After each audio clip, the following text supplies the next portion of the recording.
Hello, everyone. It's been a minute. It's been multiple minutes. It's been a couple months worth of minutes. I know that a couple months ago, I made some videos saying that I wanted to get back into the swing of things. Get back into some sort of regular posting schedule, I guess you could say. But the holiday season occurred. It hit me like a ton of bricks. So that's why you haven't seen legitimately anything from me in, it's hard to count, 3 months, 2 months, 1 month, 4 months, I don't know.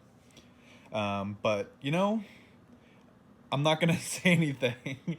I was just going to say, you know what, maybe this will be the renaissance that I need to get me back into the swing of things. But I'm going to remain real with myself and real with you guys. Yeah, I don't know. I don't really give a shit. But what I do give a shit about is we got another fucking Goosebumps book here. After the first one, I actually had a couple different people reach out to me requesting that I do more. And, I like to read, even if it's not very good reading. And you can buy Goosebumps books for 40 cents on eBay. Motherfuckers are using them like firewood at this point. They have such little value. Like, think of after the First World War, Germany, you know how their economy just got fucking eviscerated and their currency became worth less than pennies? That is a weird analogy, but basically I'm trying to say that Goosebumps books are very cheap to purchase and very easy to read. So if you guys want me to continue doing these, I definitely will, because it's no skin off my back, honestly. It's just like an hour of my time and a little bit of fucking improv, and we're good, I guess. The book that we have today, I recognize we kind of have a different angle from last time. I don't know. I just sort of hobbled it together because I felt like reading tonight. We have the Goosebumps novel, The Curse of the Mummy's Tomb. It has a derelict, disgusting mummy on the cover. I remember watching the Goosebumps TV show as a kid. I really liked this episode. I remember thinking it was actually pretty scary. I do not have high hopes for the book, though. I checked the page count. It's about 60 pages less than Calling All Creeps, which has me hopeful, actually. It's kind of off screen to the right of this good old jack-o'-lantern here. I have a bit of iced coffee. I'm not going to get caught lacking like I did last time, where I just exercised my voice for an hour and a half without any water or beverage. I'm equipped this time. I'm learning something, so don't say I never learn my lesson, because sometimes I do. There was one thing I wanted to talk about before we hopped into this book. It actually has to do with the holiday season. I don't know what people have been up to, what holidays they've been celebrating, but I received a box of chocolates recently. It's a very, very nice packaging, very nice presentation. And then I opened it, and it's assorted chocolates and such. But what upset me deeply is that there was zero guide to the assorted chocolates. So it was legitimately just like 38 chocolates of just various shit, like coconut, raspberry, strawberry, mint. And luckily I like most of those chocolates, but I hated going into the guessing game. Like, there were some nights where I just wanted to, rest my large head down and eat some chocolates, and I didn't want to specifically be eating raspberry, but I had no way of telling. It was a very dangerous game I've been playing these last few weeks, and it's left me very peeved off.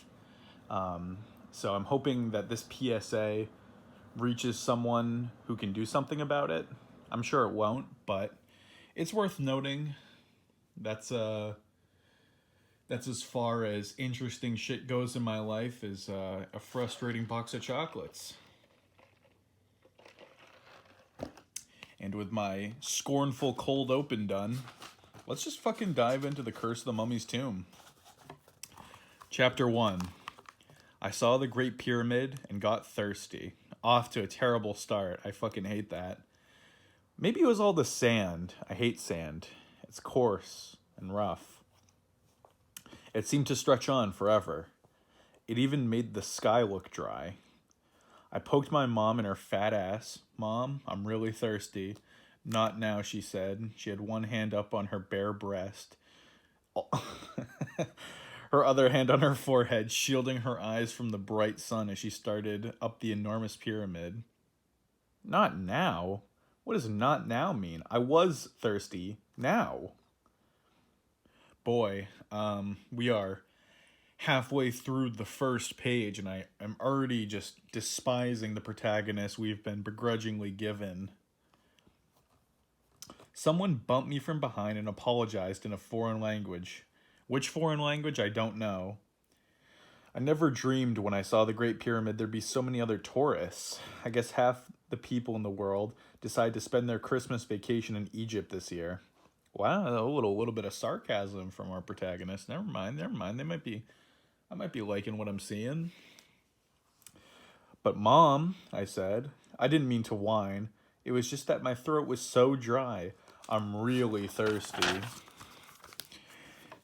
We can't get you a drink now, she answered, staring at the pyramid. Stop acting like you're 4. You're 12, remember? Holy shit. 12-year-olds get thirsty too, I muttered. All this sand in the air, it's making me gay. Gag. Gag. Gag. Not gay. Look at the pyramid, she said, sounding a little irritated. That's why we came here. We didn't come here to get a drink. But I'm choking, I cried, gasping and holding my throat. Okay, so I wasn't choking. I exaggerated a little, just trying to get her attention, but she pulled the brim of her straw hat down and continued to stare up at the pyramid, which shimmered in the heat. That's fucking attractive. I would love to see the Great Pyramids. I'm sure they're beautiful this time of year. What time of year, you may be asking? What time of year is it when you're watching this video? That's a good coffee break. I decided to try my dad. Oh, holy shit, this protagonist has a dad. As usual, he was studying the handful of guidebooks he always carried everywhere. Oh, cool, the dad's a virgin. Never mind, I kind of wish he was dead. I don't think he'd even looked at the pyramid yet. He always misses everything because he always has his nose buried in that goddamn phone. Dad, I'm really thirsty, I said, whispering as if my throat were strained to get the message across. Wow, do you know how wide the pyramid is? He asked, staring at the picture of the pyramid in his book. I'm thirsty, Dad. It's 13 acres wide, Gabe. Holy shit! Our protagonist, his name is Gabriel. I legitimately didn't know that. For those of you wondering what the significance of Gabriel is, the significance of the name Gabriel is not just for the Bible reference, but our dear friend Cham, a beloved Cham, he can be found in probably the last video I uploaded, the Portal 2 video. He is a very white Hispanic kid.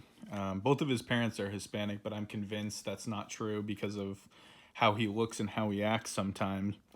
His legal name is Gabe, but I think I was trying to come up with a good name for our protagonist, whatever it was going to be. But now that I've heard the kid's name is Cham, I'm taking this opportunity.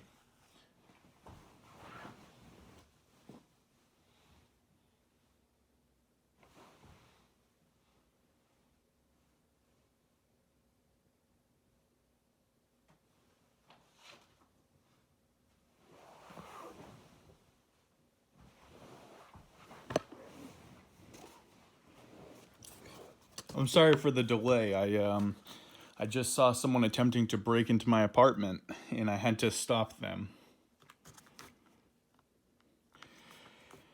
Do you know what it's made of? The dad is asking the son, Cham, what the pyramid's made out of. I wanted to say silly putty. He's always testing me. Whenever we go on a trip, he always asks me a million questions like that. I don't think I've ever answered one right. Some kind of stone, I answered. That's right, he smiled at me, then turned back to his book. It's made of limestone blocks. It says here that some of the blocks weigh up to 1,000 tons. Whoa, I said. That's more than you and Mom put together. Holy shit, Cham. Get it. Not funny, Cham, my dad said as he turned his eyes from the book and frowned at me. I was just kidding, you fucking loser, I said. Dad's a little sensitive about his weight, so I try to tease him about it as often as I can. Holy fuck. Dude, I'm into this book. Just fat shaming the shit out of his dad, and our protagonist being named Gabe.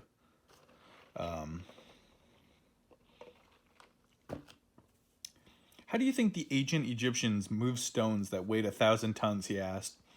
Quiz time never ends. I took a guess. In trucks? He laughed. Trucks? They didn't even have a wheel. I don't know why this dad has to be so mean-spirited about his fucking trivia nights. I shielded my eyes and stared up at the pyramid. It was really huge. Much bigger than it looks in the pictures. And much drier. I don't even know what to say to that. There's not even humor to be taken from that. I couldn't imagine how they pulled those big stones across the sand without wheels. I don't know, I confessed. I'm really thirsty, though. I did confess to that. Nobody knows how they did it, Dad said. So it was a trick question. What the fuck? Dad, I really need a drink. Not now, he said. He squinted at the pyramid. Gives you a funny feeling, doesn't it? It gives me a thirsty feeling, I said, trying to get my point across. No. I mean, it gives me a funny feeling to think that our ancestors, yours and mine, Cham, may have walked around these pyramids or even helped to build them. It gives me a kind of chill. How about you, pussy boy? I guess, I told him. He was right. It was kind of exciting. We are Egyptian, you see. I mean, both sets of my grandparents came from Egypt. They moved to the United States around 1930. My mom and dad were both born in Michigan. Holy shit. We were all very excited to see the country our ancestors came from. I wonder if your Uncle Ben is down inside that pyramid right now, Dad said, shielding his eyes from the sun with one hand. Alright, I'm starting a drinking game with this stupid fucking Goosebumps book. How many times are they going to say shielding my eyes? We are 4 pages in, and I have heard shielding your eyes already 6 times. I have to read this. A coffee break. Save me. Uncle Ben Hassad. That's not a real name. I'd nearly forgotten about my uncle, the famous archaeologist. Uncle Ben was another one of the reasons we had decided to come to Egypt over the holidays. That and the fact that my mom and dad had some business to do in Cairo and Alexandria and some other places. Damn, R.L. Stein can't list more than, 2 places in Egypt. What a fucking nerd. Mom and dad have their own business. They sell refrigeration equipment. It usually isn't very exciting, but sometimes they travel to neat places like Egypt, and I get to go with them. Damn, must be nice, dude. Fucking Cham/Gabe over here, just living the Miller high life. I turned my eyes to the pyramids and thought about my uncle, and how attractive he is. Uncle Ben and his workers were digging around in the Great Pyramid, exploring and discovering new mummies, I guess. This is a stupid thing to read. He had always been fascinated by our ancestors' homeland. He had lived in Egypt for many years. Uncle Ben was an expert on pyramids and mummies. I even saw his picture once in the National Geographic. Holy shit. What a fucking boss. When are we going to go see Uncle Ben, I asked, tugging Dad's small arm. I accidentally tugged too hard and the guidebooks fell out of his hands. I helped him pick them up. Not today, Dad said, making a face. He didn't like to bend over to pick up things because he was so fucking fat. Oh, holy shit, the book actually says something similar. It says his stomach always got in the way. Ben's going to meet us in Cairo in a few days. Why don't we go up the pyramid to see if he's there now? I asked impatiently. We're not allowed, Dad replied. Look! Camels! Mom poked me on the shoulder and pointed. Sure enough, some people had arrived on camels. One of the camels seemed to be having a coughing fit. I guess he was thirsty too. Camels actually don't have the ability to get thirsty. I don't know if that's a fun fact that's like common knowledge at this point, but camels can't get thirsty. The people riding the camels were tourists, and they looked very uncomfortable. They didn't seem to know what to do next. Do you know how to get down from a camel? I asked my dad. He was squinting at the pyramid, studying the top of it. No, how? You don't get down from a camel, I said. You get down from a duck. Oh my god. Jesus Christ. Ugh. Oh, only 140 more pages of that, I guess. I know. It's a very old joke, but my dad and I never get tired of it. Do you see the camels? Mom asked. I'm not blind, I replied. Being thirsty always put me in a bad mood. What a fucking asshole. Besides, what was so exciting about camels? They were really gross looking and smelled like my gym socks after a Friday night. What's your problem? Mom asked, fiddling with her straw hat. I told you, it's you, not meaning to sound too angry. Cham, really? She glanced at Dad. Then went back to staring at the pyramid. Dad, do you think Uncle Ben could take us inside the pyramid? I asked enthusiastically. That would be really outstanding. Who the fuck says outstanding? No, I don't think so, he said. He tucked his guidebooks into his fat armpit so he could raise binoculars to his eyes. I really don't think so, Cham. I don't think it's allowed. I couldn't hide my disappointment. I had all these fantasies about going down to the pyramid with my uncle, discovering mummies and ancient treasures while kissing him, fighting off ancient Egyptians who had come back to life to defend their sacred tomb, and escaping after a wild chase, just like that crazy guy Indiana Jones. I'm afraid you'll just have to appreciate the pyramid from the outside, Dad said, peering over the yellow sand, trying to focus the binoculars. I've already appreciated it, I told him glumly. Can we go get a drink now? I like to think that this kid isn't referring to an actual beverage. He just wants like a hard beverage. He just wants to get like fucked up in Egypt. Little did I know that in a few days, Mom and Dad would be gone, dead, and I would be deep inside the pyramid we were staring at. Not just inside, but trapped inside, sealed inside it, probably forever. That's awesome. I hope we can reach that. We drove from Al Jizza back to Cairo in the funny little rental car Dad had picked up at the airport. It wasn't a long drive, but it seemed long to me. The car was just a little bit bigger than some of my remote control cars, and my head hit the ceiling with every bump. I'd brought my Game Boy with me, but Mom made me put it away so that I could watch the Nile as the road followed along its bank. It was extremely fucking boring. No one else in your class is seeing the Nile this Christmas, Mom said, the hot wind blowing her beautiful brown hair through the crack of the window. Can I play with my Game Boy now? I asked. I mean, when you get right down to it, a river is a river. Preach, brother. An hour or two later, we were back in Cairo with its narrow, crowded streets. Oh, Cairo, not Nairo. What the fuck did I just say?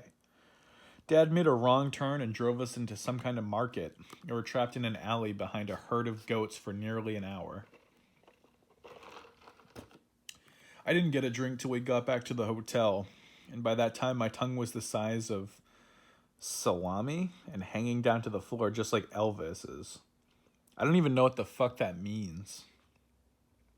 Oh, he's our Cocker Spaniel back at home. Okay, never mind. I'm glad the book explained. I thought R.L. Stein was just casting shade on a very dead Elvis Presley.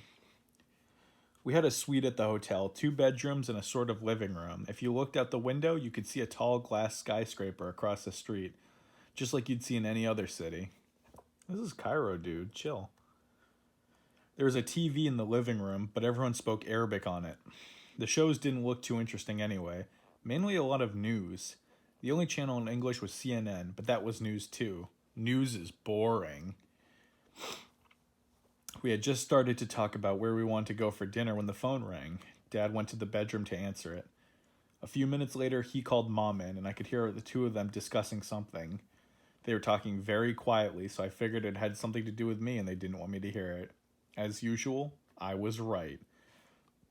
They both came out of the bedroom a few minutes. Oh shit. Heaven forbid I skip a page. A few minutes later, looking kind of worried. My first thought, that was my grandfather had called to say that something happened to Elvis back home. What's wrong? I asked. Who called? Your dad and I have to go to Alexandria right away, Mom said, sitting down beside me on the couch. Huh? Alexandria? We weren't supposed to go there until the end of the week. Business, Dad said. An important customer wants to meet the first thing tomorrow morning. We have to take a plane that leaves in an hour, Mom said. But I don't want to go, I told them, jumping up from the couch. I want to just stay in Cairo and see Uncle Ben. I want to go fuck around in the pyramids with him. You promised. We argued about it for a short while. They tried to convince me that there was a lot of cool things to see in Alexandria, but I knew that shit sucked. Finally, Mom had an idea. She went into the bedroom, and I heard her making a phone call to someone. A few minutes later, she came back with a smile on her face. I talked to Uncle Ben, she announced. Wow, do they have phones in the pyramid, I asked. No, you fucking idiot. I talked to him at a small lodge he's staying at Al Jaza, she replied. He said he'd come and take care of you if you want, while your dad and I are in Alexandria. Yeah? That was starting to sound outstanding. Uncle Ben is one of the coolest guys I've ever had the pleasure of kissing. Sometimes, I couldn't even believe he was Mom's brother. It's your choice, Cham, she said, glancing at my dad. You can come with us, or you can stay with Ben till we get back. Some choice. I didn't even have to think about it.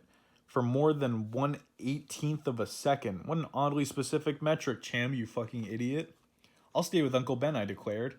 One other thing, Mom said, grinning for some reason. You might want to think about this. I don't care what it is, I insisted. I choose Uncle Ben. Sari is also on Christmas vacation, Mom said, and she's staying with him too. Barf! I cried. That's a very Cham thing to say. Barf. I flung myself down on the couch and began pounding the cushions with both fists. Sari is Uncle Ben's stuck-up daughter.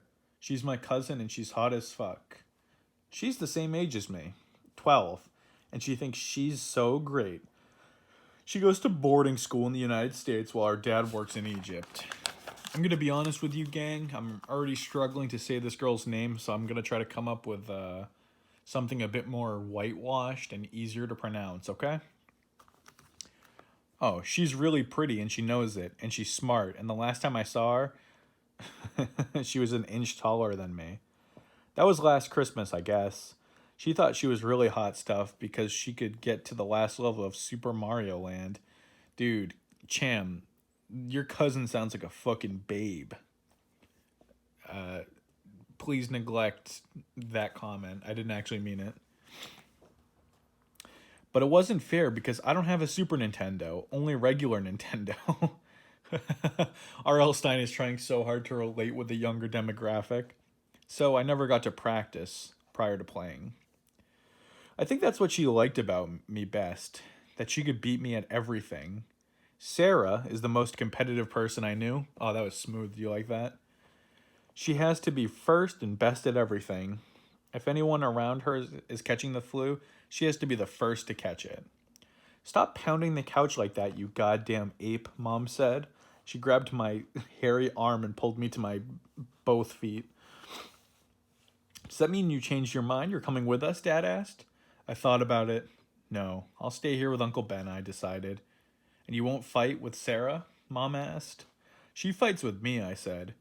Your mom and I have got to hurry, Dad said. They disappeared into the bedroom to fuck. I turned on the TV and watched some kind of game show in Arabic. The contestants kept laughing a lot. I couldn't figure out why. I hardly know a word of Arabic. I hardly know a lick of Arabic. How about that? After a while, Mom and Dad came out again, dragging suitcases. We'll never get to the airport in time, Dad said. I talked to Ben, Mom told me. brushing her small hair with her small hand. He'll be here in an hour, hour and a half. Cham, you don't mind staying alone for just an hour, do you? Huh? Not much of an answer, I'll admit, but her question caught me off guard. I mean, it never occurred to me that my own parents could leave me all alone in a big hotel in a strange city where I didn't even know the language. I mean, how could they just do that to me, those fucking assholes? No problem, I said. I'll be fine, I'll just watch TV till he comes. Ben's on his way already, Mom said. He and Sarah will be here in no time, and I phoned down to the hotel manager.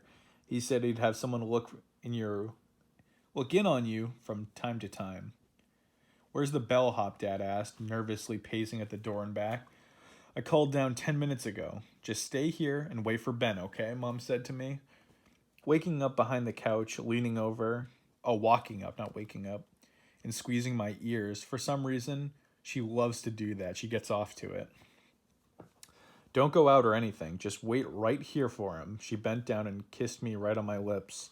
I won't move, I promise. I'll stay right here. On the couch. I won't go to the bathroom or anything. Can't you ever be serious? Mom asked, shaking her small head. There was a loud knock on the door. The bellhop, a bent-over old man who didn't look as if he could pick up a feather pillow, had arrived to take the bags. Mom and Dad, looking very worried, gave me hugs and more final instructions and told me again to stay in my room. The door closed behind them and suddenly it was very quiet. Too quiet. I turned up the TV just to make it a little noisier. The game had gone off and now a man in a white suit was reading the news in Arabic.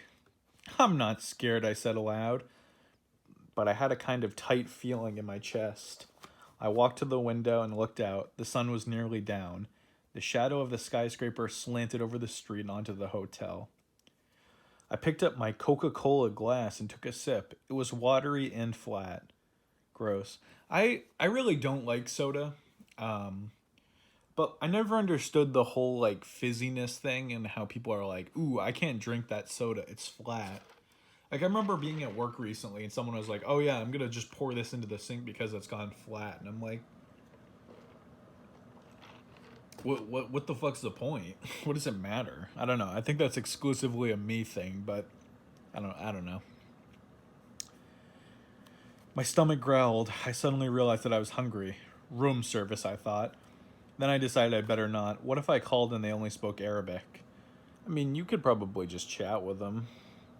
You'll find someone in any foreign country. If you just talk to people, you'll eventually find someone who speaks the same language.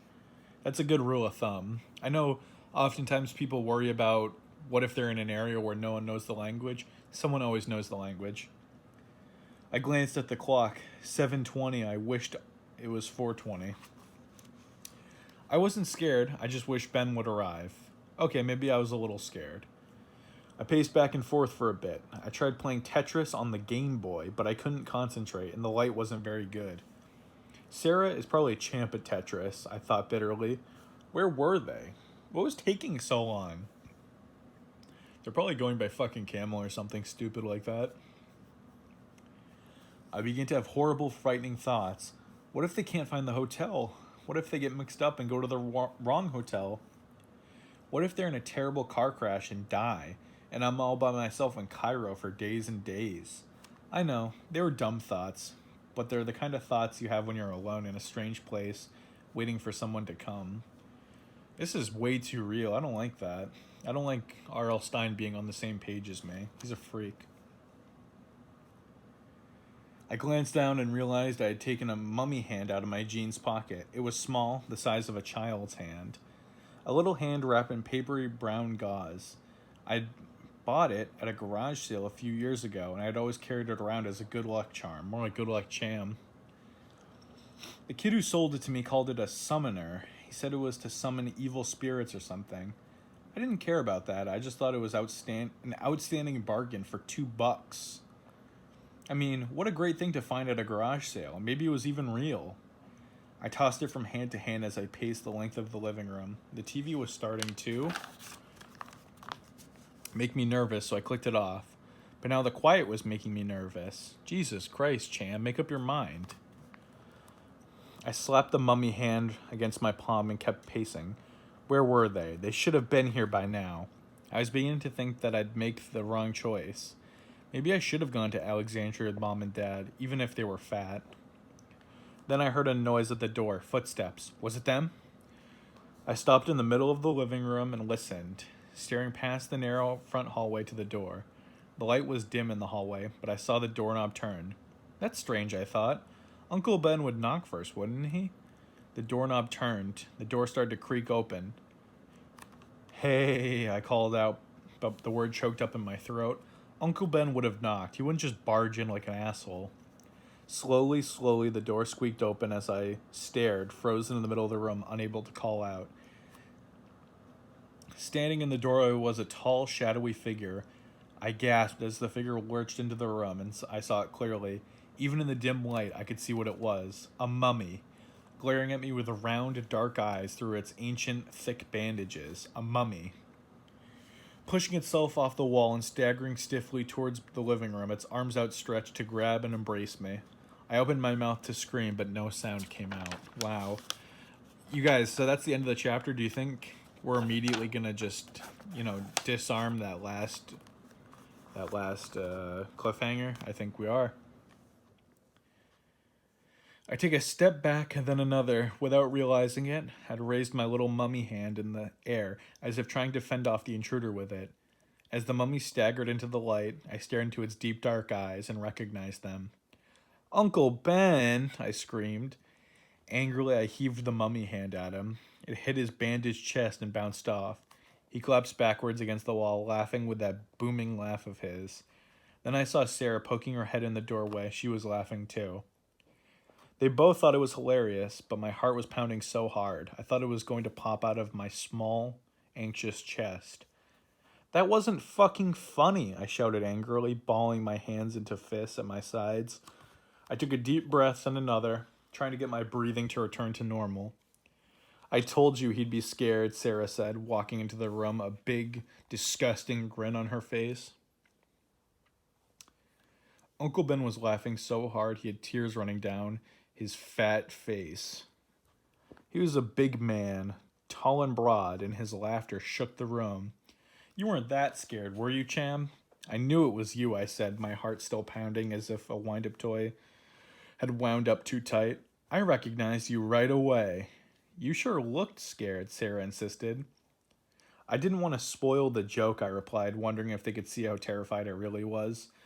They can. If you ever try to, play down someone's scary joke, it will never work. I'm so sorry. If you're legitimately scared, you can't fake it. Alright, that coffee's gonna help me get through. You should have seen the look on your face, Uncle Ben cried and started laughing all over again. I told Daddy he shouldn't do it, Sarah said, dropping down onto the couch. I'm amazed the hotel people let him come up dressed like that. I mean, Uncle Ben's got that drip, Uncle Ben bent down and picked up the mummy hand I tossed at him. You're used to me and my practical jokes, right, Cham? Yeah, I said, avoiding his disgusting eyes. Secretly, I scolded myself for falling for his stupid costume. I was always falling for his dumb jokes. Always. And now there was Sarah, grinning at me from the couch, knowing I was so scared that I'd practically pissed my pants. It's okay, Cham, it happens. Uncle Ben pulled some of the bandages away from his face. He stepped over and handed the little mummy hand back to me. Where'd you get this little number? He asked. Garage sale, I told him. I started to ask him if it was real, but he surrounded me with a big bear hug. The gauze felt rough against my cheek. It's good to see you, Cham, he said softly. You've grown much taller. Almost as tall as me, Sarah chimed in. Oh, gross. Uncle Ben motioned to her. Get up and help me pull my pants off. I kind of like the way you look in it, Sarah said. Get over here, Uncle Ben insisted. Sarah shot up with a sigh, tossing her straight black hair behind her shoulders. She walked over to her dad and started unraveling his bandages and unraveling his pants. I got a little carried away with the mummy thing, Gabe. Cham. Uncle Ben admitted, resting his arm against my shoulder as Sarah continued working at his shaft. But it's just because I'm just so excited about what's going on in the pyramid. What is going on? I asked eagerly. Daddy's discovered a whole new burial chamber. Sarah broke in before her dad gave a chance to tell me himself. He's exploring parts of the pyramid that have never been discovered for thousands of years. Really? I cried. That's outstanding. Another drinking game. How many times is R.L. Stein going to say the fucking word outstanding in this book? Uncle Ben chuckled. Wait till you see it. See it? I wasn't sure what he meant. You mean you're going to take me down to the pyramid? My voice was so high that only dogs could hear it, but I still didn't care. I couldn't believe my good luck. I was actually going inside the Great Pyramid, into a section that hadn't been discovered until now. I have no choice, Uncle Ben said dryly. What else am I going to do with you two? Are there mummies in there? I asked. Will we see actual mummies? Do you miss your mummy? Sarah said, her lame idea of a joke. Oh, thank you, Cham. That joke was fucking terrible. I ignored her. Is there treasure down there, Uncle Ben? Egyptian relics? Any hot chicks? Let's talk about it at dinner, he said, tugging off the last of the bandages. He was wearing a plaid sports shirt and baggy chinos under all the gauze. Dude, I want him to put the gauze back on. That fit is fucking awful. Come on, I'm starving. Race you downstairs, Sarah said, and shoved me onto the ground and gave herself a good head start out of the room.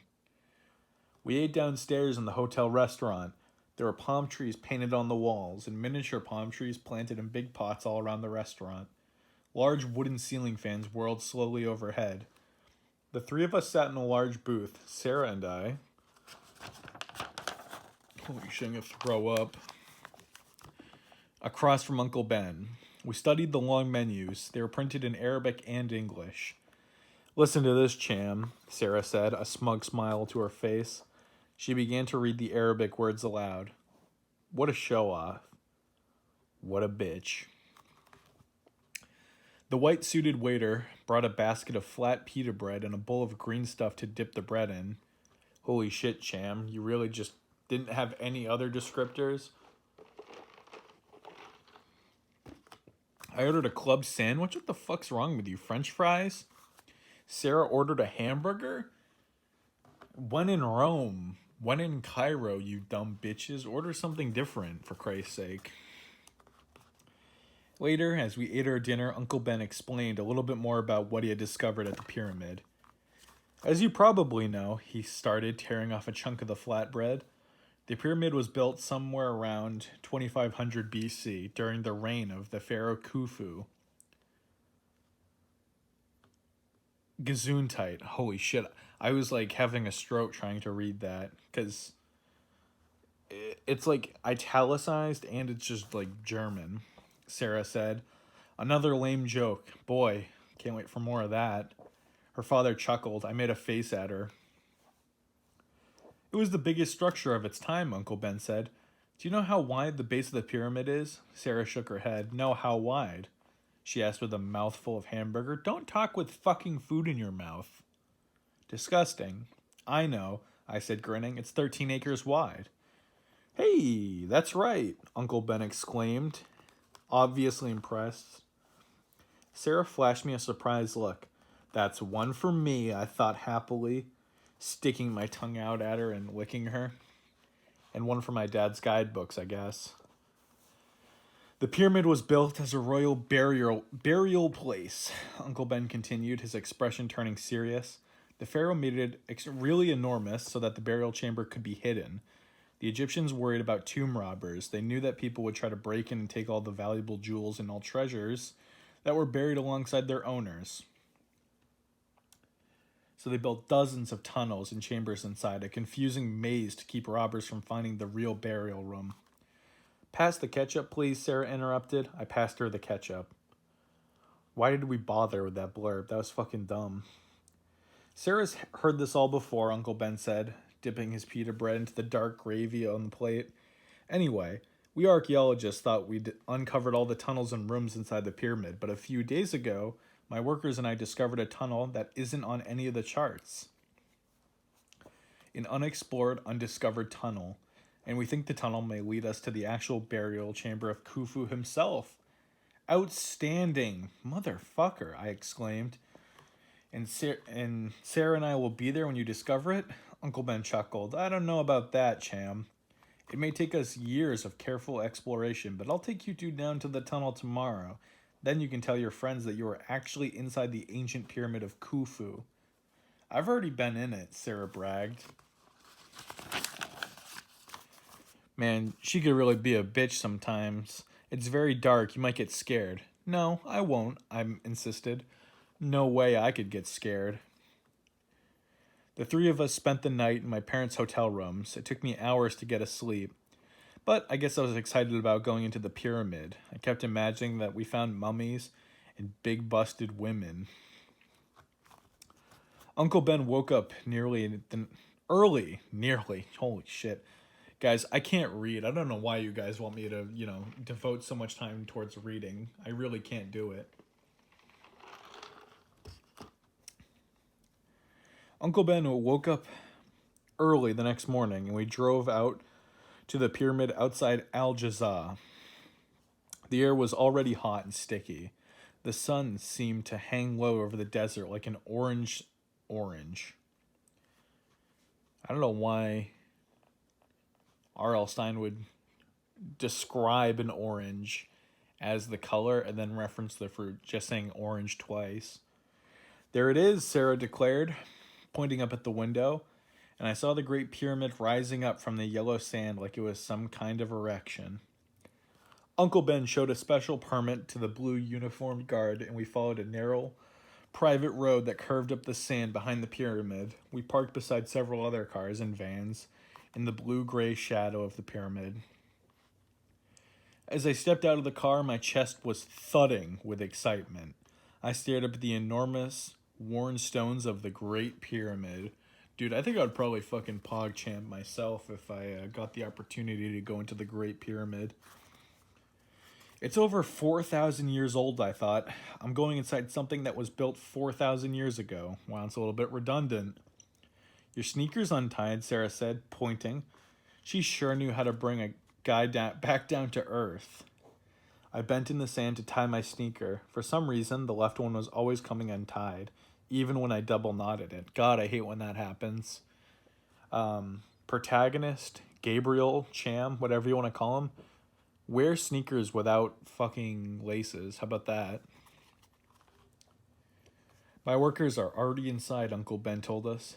Now stick close together, okay? Don't wander off. The tunnels really are a maze. It's very easy to get lost. No problem, I said, my trembling voice revealing how nervous and excited I realistically was. Don't worry, I'll keep an eye on Cham, Dad, Sarah said. She was only 2 months older than me. Why did she have to act like she was my babysitter or something? Uncle Ben handed us both flashlights. Clip them onto your jeans as we go in, he instructed. He gazed at me. You don't believe in curses, do you? You know, the ancient Egyptian kind? I didn't know how to reply, so I shook my head. Yeah, I don't know how I'd reply to that stupid question either. Good, Uncle Ben replied, grinning, because one of my workers claims we violated an ancient decree by entering this new tunnel, and that we've activated some curse. Oh yeah, I'm sure.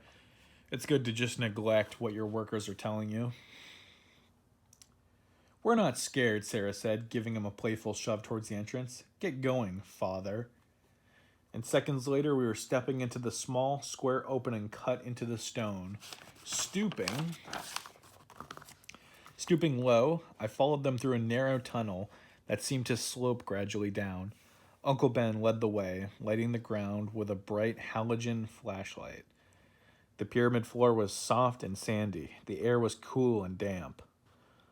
The walls are granite, Uncle Ben said, stopping to rub his hand along the low ceiling.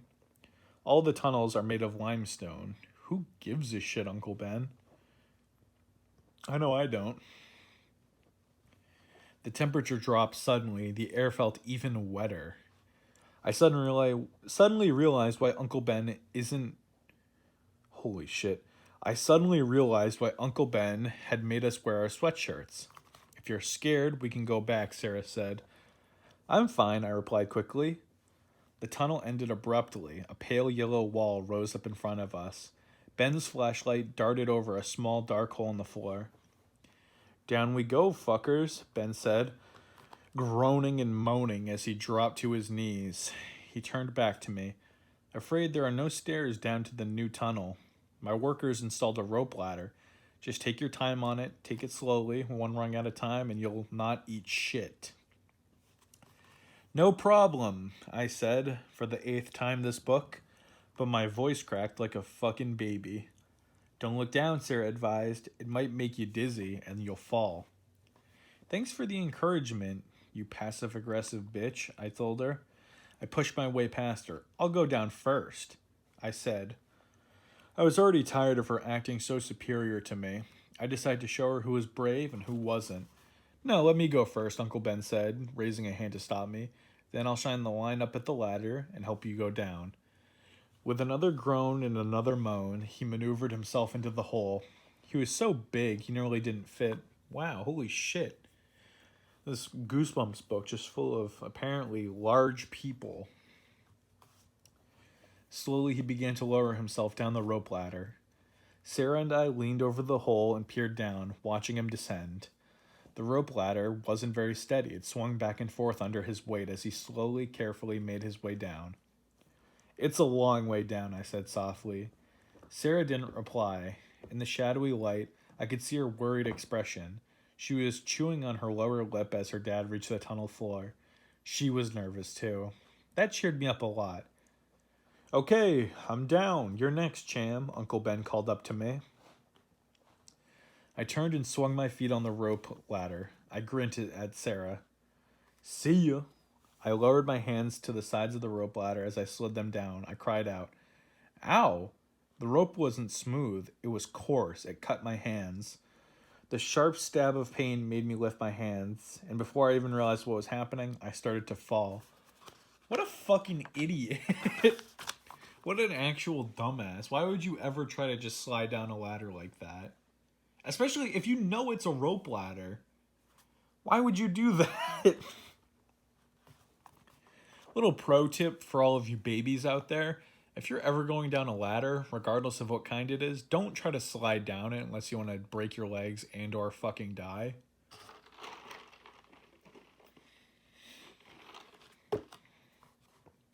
Two hands reached down for mine.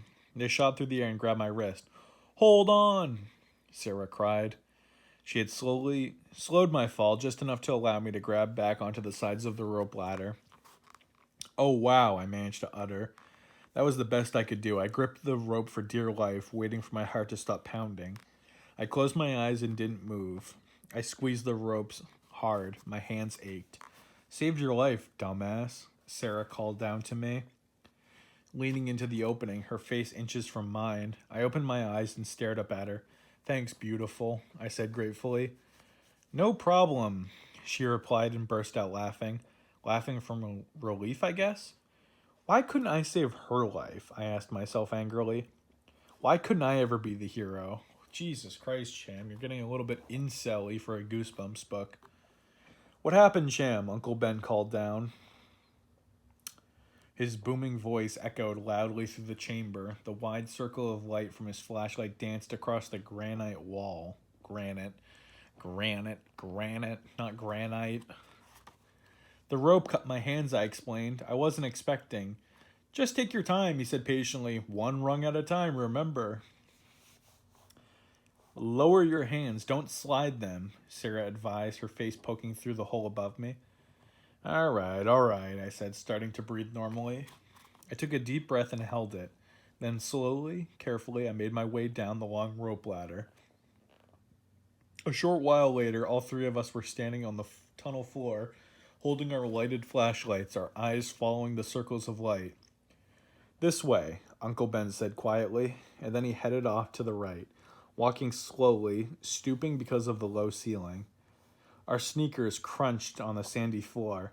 I saw another tunnel landing off to the right, then another tunnel on the left. Yeah, that's usually how directions go, Cham. We're breathing air that is 4,000 years old, Ben said, keeping his light aimed on the floor ahead of him. Smells like it, I whispered to Sarah. She giggled like a fucking loser. The air really did smell old, kind of heavy and musty, like someone's attic. Thanks for the explanation. The tunnel widened a little, and it curved to the right. We're going deeper into the earth, Ben said. Does it feel like you're going downhill? Sarah and I both muttered that it did. Dad and I explored one of the side tunnels yesterday, Sarah told me. We found a mummy case inside a tiny room. A beautiful one in a perfect condition. Was there a mummy inside it? I asked, eagerly. I was dying to see a mummy. The museum had some... the museum back home only had one. I stared at it and studied all of my life. No, it was empty, Sarah replied. Why didn't the mummy have any hobbies? Uncle Ben asked, stopping suddenly. I don't know. He was too wrapped up in his work, Uncle Ben exclaimed. He laughed at his own joke. Sarah and I could only muster weak smiles. Don't encourage him, Sarah told me. Loud enough for her dad to hear. He knows a million mummy jokes, and they're all just fucking bad. Wait up, just a sec, I said. I bent down to tie my sneaker, which had come undone again. The tunnel curved, then divided into two tunnels. Uncle Ben led us through the one on our left, which was narrow, so we had to squeeze through it, making our way sideways, heads bent until it widened to a large, high-ceilinged chamber. Wow. I stood up straight and scratched. It felt so good to not be scrunched down. I stared at the large room. Several people came to the view at the far wall, working with digging tools. Bright spotlights had been hung over them on the wall, attached to a portable generator. Uncle Ben brought us over to them and introduced us. There were 4 workers, 2 men and 2 women. That's all you have on your crew, Uncle Ben? 4 fucking people and you? Another man stood off to the side, a clipboard in his hand. He was Egyptian, dressed all in white except for a red bandana around his neck. He had straight black hair, slicked down and tied in a ponytail behind his head. He stared at Sarah and me, but didn't come over. He seemed to be studying us. Ahmed, you met my daughter yesterday? This is Cham, my nephew, Uncle Ben called to him. Ahmed nodded, but he didn't smile or say anything. Ahmed is from the university, Uncle Ben explained to me in a low voice. He requested permission to observe us, and I said it was okay. He's very quiet, but don't get him started on ancient curses. He's the one who keeps warning me that I'm in deadly danger. Ahmed nodded, but didn't reply. He stared at me for a long while. What a fucking weirdo, I thought. Cham, is that really so weird to be afraid of curses in Egypt? Do you think Egyptians believe in iced coffee? I hope so. I wonder if he'd tell me about the ancient curses. I love stories about ancient curses. What an oddly specific thing to love, Cham, you fucking weirdo. Uncle Ben turned to his workers. So, any progress today? He asked.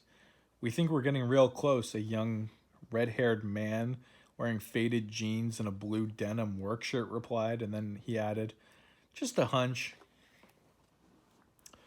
Ben frowned. Thanks, Quasimodo, he said. The workers all laughed. I guess they all liked Uncle Ben's jokes. Quasimodo was the hunchback of Notre Dame, Sarah explained to me in a superior tone. I know, I replied irritably. I get it. We could be heading up the wrong direction altogether. Uncle Ben held his workers scratching the bald spot of the back of the head. The tunnel might be over there, he pointed to the wall on the right. No, I think we're getting warm, Ben, a young woman, her face smudged with dust, said. Come over here, I want to show you something. She led him over to a large pile of stones and debris. He shined his light where she was pointing. She leaned in closer to examine what she was showing him.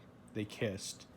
That's very interesting, Christy, Uncle Ben said, rubbing his chin. They fell into a long discussion that no one else cared about.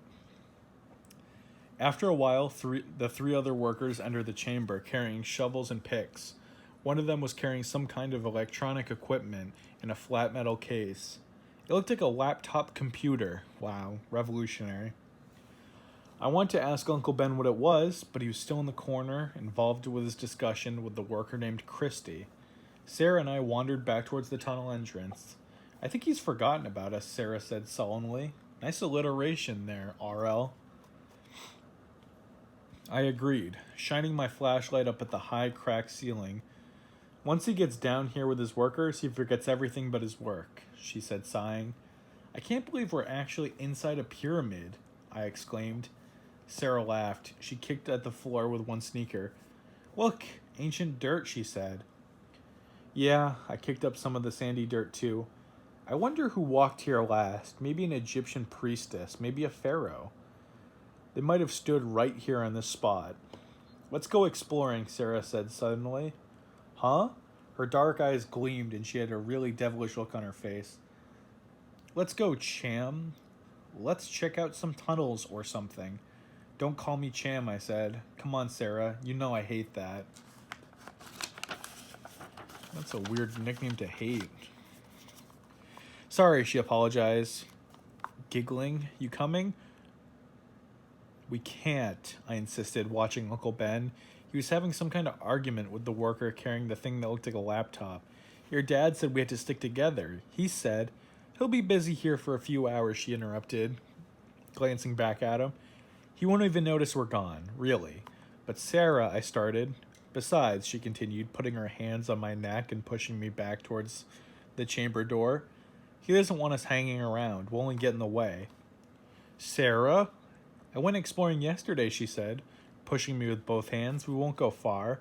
You can't get lost. All the tunnels lead back to this big room, really. I don't like the sound of that. I just don't think we should, I said, my eyes on Uncle Ben. He was down on his hands and knees now, barking like a dog. Let go of me, I told her. Really. And then she said what I knew she'd say. What she always says when she wants to get something her way. Are you chicken? No, I insisted. You know your dad said, chicken? Chicken? Chicken. She began clucking like a chicken. Really fucking obnoxious. Stop it, Sarah. I tried to sound tough and menacing. Are you chicken, Cham? She repeated, grinning at me as if she just won some big victory. Huh, Cham? Stop calling me that, I insisted. She just stared at me. I made a disgusted face. Okay, let's go exploring, I told her. I mean, what else could I say? But not far, I added. Don't worry, she said, grinning. We won't get lost. I'll just show you some of the tunnels I looked at yesterday. One of them has a strange animal picture carved on the wall. I think it's some sort of cat, but I'm not really sure. How are you not sure about a drawing of an animal? Really, I cried, instantly excited. I've seen pictures of relief carvings, but I've never... It may be a cat, Sarah said, or maybe a person with an animal head. It's really weird. Where is it? I asked. Follow me. We both gave one last glance back to Uncle Ben, who was down on his hands and knees, still barking like a dog. Then I followed Sarah out of the chamber. We squeezed through the narrow tunnel, then turned and followed a slightly wider tunnel to the right. I hesitated a few steps behind her. Are you sure we'll be able to get back? I asked, keeping my voice low so that she couldn't accuse me of sounding frightened. No problem, she replied. Keep your lights on the floor. There's a small chamber on the other side of this tunnel that's kind of neat. We followed the tunnel as it curved to the right. It branched into the two low openings, and Sarah took the one on the left. The air grew a little warmer. It smelled stale, as if people had been smoking cigarettes there. Gross. I hope not. The tunnel was wider than the others. It was wider than my dad. Sarah was walking faster now, getting farther ahead of me. Hey, wait up, I cried. I looked down to see my sneaker had gone untied again. Uttering a loud, annoyed groan and moan, I bent to retie it. Hey, Sarah, wait up. She didn't seem to hear me. I could see her light in the distance, growing fainter into the tunnel. Then suddenly it disappeared. Had her flashlight burned out? No, the tunnel was probably curved. I decided she's just out of my view. Hey, Sarah, I called. Wait up. Wait up. I stared back into the dark tunnel. Sarah? Why didn't she answer me? Cliffhanger. Chapter 5. Let's get this. Sarah? My voice echoed through the long, curving tunnel. No reply. I called again and listened to my voice fading as the echo repeated her name again and again. At first, I was angry. I knew what she was doing. She was deliberately not answering, deliberately trying to frighten me. She had to prove that she was the brave one and I was the fraidy cat. That's not a term. I suddenly remembered another time, a few years ago. Sarah and Uncle Ben had to come to my house for a visit. I think Sarah and I were 7 or 8 years old at the time. We went outside to play. It was a very gray day, threatening rain.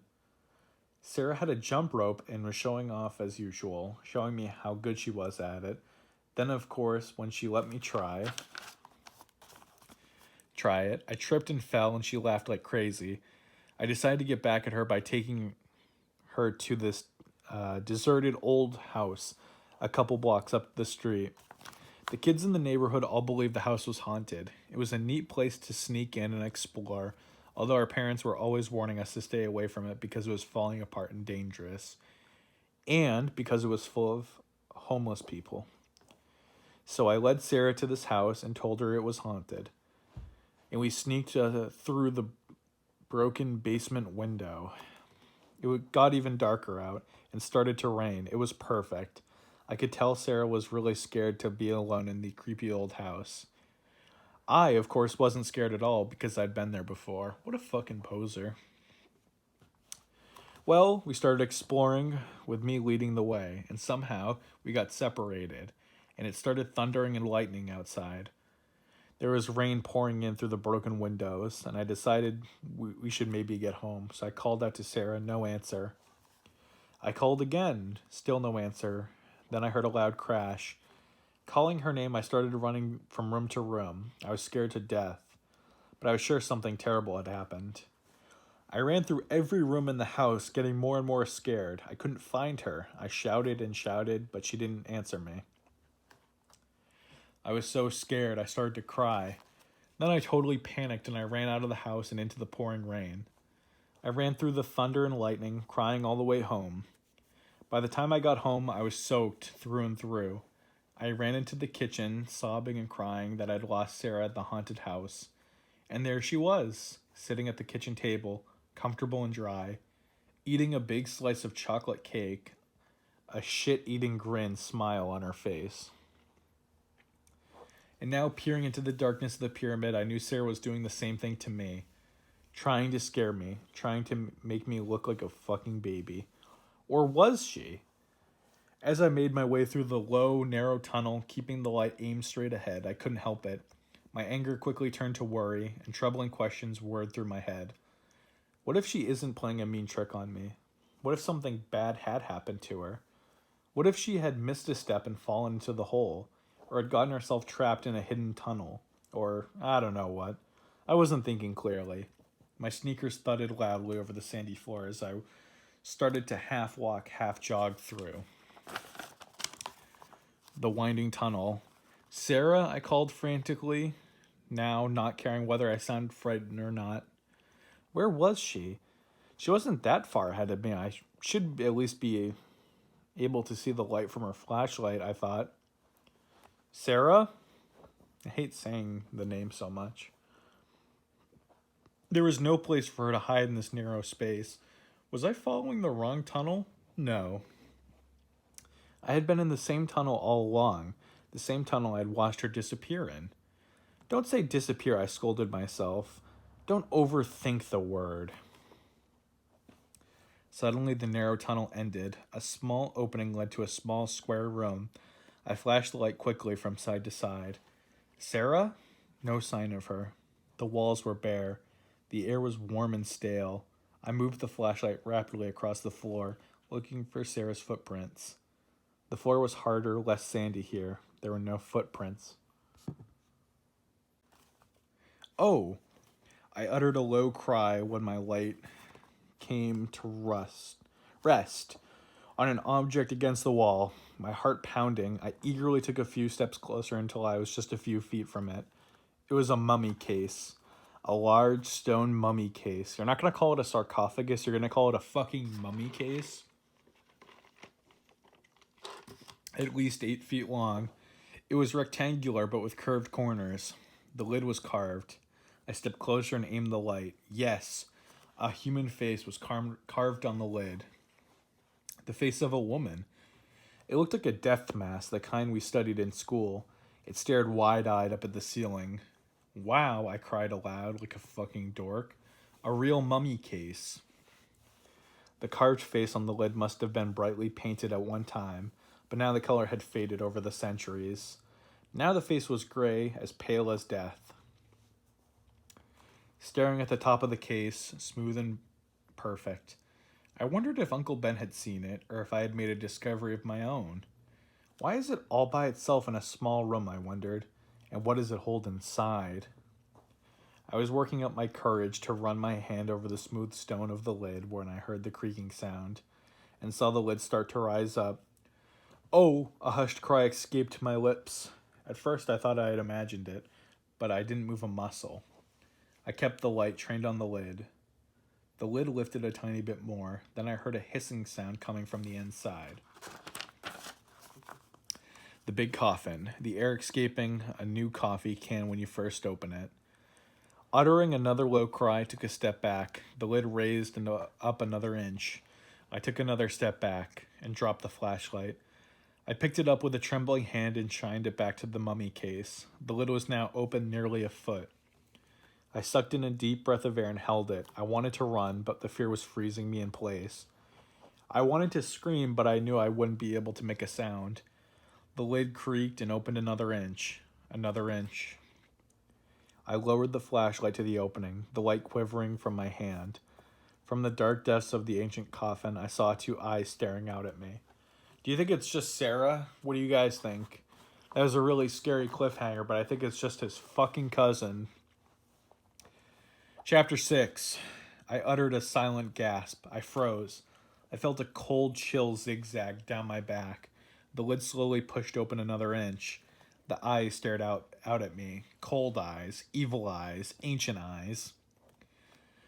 My mouth dropped open, and before I even realized it, I started to scream at the top of my lungs. As I screamed, unable to turn away, unable to run, unable to move, the lid slid open all the way. Slowly, as if in a dream, a dark figure raised itself from the depths of the mummy case and climbed out. Sarah! A broad smile widened across her face. Her eyes glowed gleefully. Sarah, that wasn't funny, I managed to shout in a high-pitched voice that bounced off the stone walls. How does this kid constantly get punked when it's always obviously his cousin? But now she was laughing too hard to hear me. Loud, scornful laughter. I was so fucking furious. I searched frantically for something to throw at her, but there wasn't anything, not even a pebble on the floor.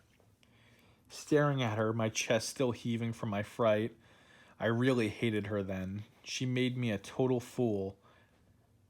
There I had been, screaming like a fucking baby.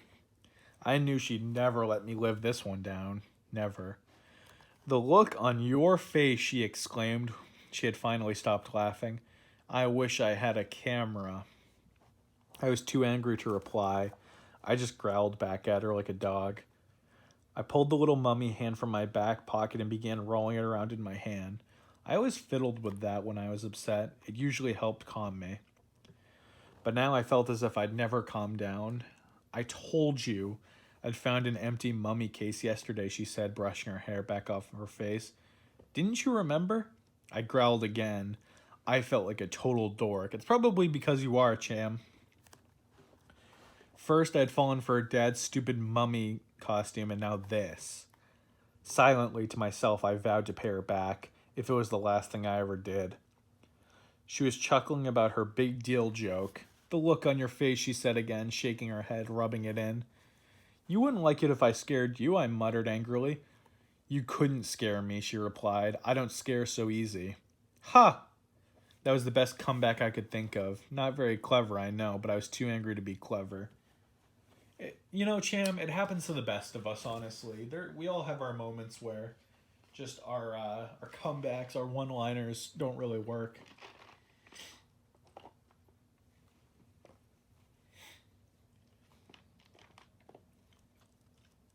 This coffee break brought to you by fucking Gourmet Donuts. All right, back to this great book. I was imagining myself picking Sarah up and tossing her back into the mummy case, pulling down the lid and locking it, when I heard footsteps approaching the tunnel. Glancing over at Sarah, I saw her expression change. She heard them too. A few seconds later, Uncle Ben burst into the small room.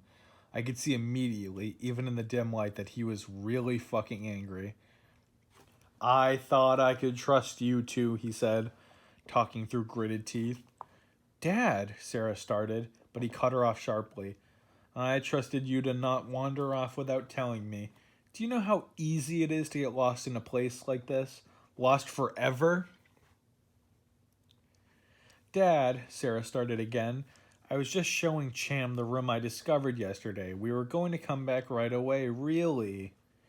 There are hundreds of tunnels, Uncle Ben said heatedly, ignoring Sarah's explanation. There may be thousands. Many of them have never been explored. No one has ever been in this section of the pyramid before. We had no idea we had no idea what dangers there are. You two can't just wander off by yourselves. Do you know how frantic I was when I turned around and you're both gone? Sorry, Sarah and I both said in unison. Let's go, Uncle Ben said, gesturing to the door of the flashlight. Your pyramid visit is over. We followed him into the tunnel. I felt really bad. Not only had I fallen for Sarah's stupid joke, but I had made my favorite uncle really angry. Sarah always gets me into trouble, I thought bitterly. Since we were little kids, she was a little bitch. Now she was walking ahead of me, arm in arm with her dad, telling him something, his face close up to his ear. Suddenly they both burst out laughing and turned back to look at me. I could feel my face getting hot. I knew what she had told him. She told him about hiding in the mummy case and making me scream like a fucking wuss. And now they were both chuckling about what a jerk I was. Merry Christmas to you too, I called bitterly, and that made them laugh even harder. Damn, this kid can't catch a break. He's in Cairo getting fucking dunked on by every family member he can think of. We spent the night back in the hotel in Cairo. I beat Sarah in 2 straight games of Scrabble, but it didn't make me feel any better. Nothing will ever get rid of that pain, Cham. She kept complaining that she only had vowels and that the games weren't fair. Finally, I put Scrabble set back in my room, and we sat and stared at the TV. The next morning, we had breakfast in the room. I ordered pancakes, but they didn't taste like any pancakes I had ever eaten. They were tough and grainy, as if they were made of cowhide or something. What are we doing today, Sarah asked Uncle Ben, who was still yawning and stretching after 2 cups of black coffee. Man, that's realistically where I am with coffee. I'm out of coffee, by the way. Shit. We're only halfway through this book. I have an appointment at the Cairo Museum, he told us, glancing at his small wristwatch. It's just a couple blocks away. I thought you two might like to wander around the museum while I have my meeting. Ooh, thrills and chills, Sarah said sarcastically. She slurped up another spoonful of Frosted Flakes. I want to correct the book real quick. I don't know if this, back in 1990, whatever the fuck, I don't know if it's still the case now, but in European countries, Frosted Flakes are referred to as Frosties. So, although Chan may know them as Frosted Flakes, they're Frosties there. Checkmate, R.L. Stein. I win. Give me the R.L. Stein award, you fucking phony. The little Frosted Flakes box had Arabic writing all over it, and Tony the Tiger was saying something in Arabic. I wanted to save it and take it home to show my friends, but I knew Sarah would make fun of me if I asked her for it, so I didn't. Dude, come on, Cham. Don't be such a sourpuss, dude. Come on. The museum has an interesting mummy collection. Cham, Uncle Ben had said to me. He tried to pour himself a 3rd cup of coffee, but the pot was empty. You'll like it. Unless they climb out of their cases, Sarah said. Lame. Really fucking lame. I stuck my tongue out at her and kissed her. She tossed a wet frosted flakes across the table into my mouth. When are my mom and dad getting back? I asked Uncle Ben. I suddenly realized I missed them. Yeah, this motherfucker just forgot about both of his parents like that. Like that. He started to answer, but the phone rang. He walked into the bedroom and picked it up. It was an old-fashioned black telephone with a dial instead of buttons. As he talked, his face filled with concern. Change of plans, he said a few seconds later, hanging up the receiver and coming back into the living room. What's the matter? What's the matter, Daddy? Sarah asked, shoving her bowl of cereal away. It's very strange, he replied, scratching the back of his head. 2 of my workers came down sick last night. Some sort of mysterious illness. Coronavirus. His expression became thoughtful, worried. They took them to the hospital in Cairo. He started to gather up his wallet and some of his belongings. I think I'd better get over there right away, he said. But what about Cham and me? Sarah asked, glancing at me. I'll only be gone for about an hour or so, her dad replied. Stay in the room, okay? In the room? Sarah cried, making it sound like a punishment. Well, okay, you can go down to the lobby if you want, but don't leave the hotel. Does this hotel have a pool? For anyone who's been in Cairo and listening to this video, do your hotels have pools in them? Go to the fucking pool, for Christ's sake.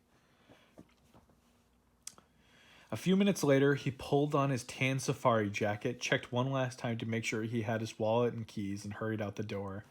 Sarah and I stared at each other glumly. What do you want to do? I asked, poking the cold, uneaten pancakes on my plate with a fork. Sarah shrugged. Is it hot in here or is it just me? I nodded. Yeah, it's about 120. We have to get out of here, she said, standing up and stretching. You mean go down to the lobby? I asked, still poking the pancakes, pulling them into pieces with the fork. No, I mean get out of here, she replied. She walked over to the mirror in the entranceway and began brushing her straight black hair. But Uncle Ben said, I started. We won't go far, she said, and then quickly added, if you're afraid. I made a face at her. I don't think she saw me. She was busy admiring herself in the mirror. Okay, I told her. We could just go to the museum. Your dad said it was just a block away. I was determined to not be a wimp anymore. If she wanted to disobey her dad and go out, fine with me. From now on, I decided, I'll be the macho man. Ooh, yeah, the cream of the crop. Bone saws ready. No repeats of yesterday ever again. The museum, she made a face. Well, okay, she said, turning to look at me. We're 12 after all. It's not like we're babies. We can go out if we want. I'm going to have to disagree with the book here. When I was 12, I still considered myself a baby. Actually, I don't know if I did at the time, but thinking of me 8 or 9 years ago, yeah, I was a fucking child. I was not ready to take on the streets of Cairo, for fuck's sake.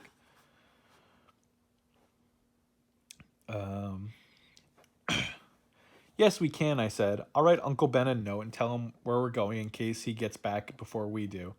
I went over to the desk and picked up a pen and a small pad of paper. If you're afraid, Cham, we can just walk around the block, she said in a teasing voice, staring at me, waiting to see how I'd react. No way, I said. We're going to the museum unless you're afraid. No way, she said, imitating me. And don't call me Cham, I added. Cham, Cham, Cham, she muttered, just to be annoying. I wrote the note to Uncle Ben. Then we took the elevator down to the lobby. We asked a young woman behind the desk where the Cairo Museum was. She said turn right outside the hotel and walk 2 blocks. Is that Cairo blocks or is that New York blocks? Because New York blocks are 5 miles. That shit can get real far real quick. Sarah hesitated as we stepped out of the bright sunshine. You sure you're up for this, dumbass? What could possibly go wrong, I replied. Considering there is still a lot of book that still needs to happen, something's going to go wrong. It has to. Let's go this way, I said, shielding my eyes from the bright sun with my hand. Jesus Christ, with the shielding of the eyes again. It's so hot, Sarah complained. The street was crowded and noisy. I couldn't hear anything over the honking of car horns.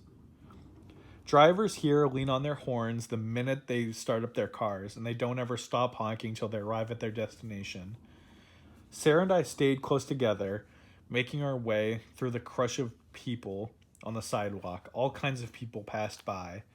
There were men in American-style business suits walking alongside men who appeared to be wearing loose-fitting white pajamas. All right, Cham, kind of a shitty thing to say about traditional Egyptian clothing, but I mean, if you want to be an asshole, go for it. We saw women who would look right at home on any street in America wearing colorful leggings and stylish skirts and slacks, women in jeans, followed by women dressed in long flowing black dresses, their face covered by heavy black veils. Once again, kind of poor representation of Middle Eastern peoples. This sure doesn't look like back home, I exclaimed, shouting over the blare of car horns. I was so fascinated by all the interesting looking people crowding the narrow sidewalk that I forgot to look at the buildings. Before I knew it, we were standing in front of the museum, a tall stone structure looming above the street behind steeply sloping steps. I feel like R.L. Stine is trying to challenge me to read these books aloud. Like, holy shit, dude. The fucking alliteration is insane in this book. We climbed the steps and entered the revolving doors of the museum. Wow, it's so quiet in here, I exclaimed, whispering. It was nice to get away from the honking horns, the crowded sidewalks, and shouting people. Why do you think they honk their horns so much? Sarah asked, holding her ears. Just a custom, I guess, I replied. We stopped and looked around. We were standing in the center of an enormous open lobby. Tall marble stairways rose up on the far left and far right. Tall white columns framed the wide doorway that led straight back. An enormous mural across the wall to the right showed an aerial view of the pyramids in the Nile. We stood in the middle of the floor, admiring the mural for a while. Then we made our way to the back wall and asked a woman for information desk for the mummy room. She flashed us a nice smile and told us in perfect English to take the stairs to the right. Our sneakers thudded loudly over the shiny marble floor. The stairway seemed to go up forever. This is like mountain climbing, I complained halfway up. Race you to the top, Sarah said, grinning, and took off before I had a chance to reply. Of course she beat me, by only about 10 steps. I waited for her to call me slowpoke or dumbass or something, but she had already turned to see what was ahead of us. A dark, high-ceilinged room seemed to stretch on forever. A glass case stood centered in the entryway. Inside was a detailed construction of wood and clay. I went up close to take a good look. The construction showed thousands of workers dragging enormous blocks of limestone across the sand toward a partially built pyramid. In the room behind the display, I could see huge stone statues, large mummy cases. Why does he keep calling them mummy cases? Is that a legitimate thing? And can he not say sarcophagus? I know sarcophagus is an intimidating word, but fucking just teach an entire generation of kids what sarcophagus means. Stop saying fucking mummy case. I feel like I'm getting dumber every time I read mummy case. You know what? Anytime I see the word mummy case in this book, I'm just going to say sarcophagus from now on. Displays of glass and pottery, and case after case of artifacts and relics. I think this is the place, I exclaimed happily, rushing over to the first display case. Ooh, what's that? Some kind of giant dog? Sarah asked, pointing to an enormous statue against the wall. The creature appeared to have a fierce dog's head and a lion's body. Its eyes stared straight ahead, and it seemed ready to pounce on anyone who came near it. They put creatures like that in front of the tombs, I told Sarah, to protect the place. scare away grave robbers. Like guard dogs, she said, stepping up close to the ancient sculpture. Hey, there's a mummy in this case, I exclaimed, leaning over an ancient stone coffin. Look! Still staring back at the enormous sculpture, she walked up beside me. Yep, it's a mummy. Okay, she said, unimpressed. I guess she's seen a lot of them, a lot more than I have. It's so small, I said, staring at the yellowed linen wrapped so tightly around the skinny head and body. Our ancestors were shrimps and simps, Sarah replied. Think it was a man or a woman. I glanced at the plaque on the side of the coffin. It says it was a man. Guess they didn't work out in those days. Haha. She said and laughed at her own remark. Why would you even laugh at that? That's not even funny. They did a great wrapping job, I said, examining the carefully wrapped fingers on the sides, which were crossed over the mummy's chest. I was a mummy the Halloween before last, and my costume completely unraveled after 10 minutes. What a fucking dweeb! Growing up, I'm not reading the book right now. This is just Kyle.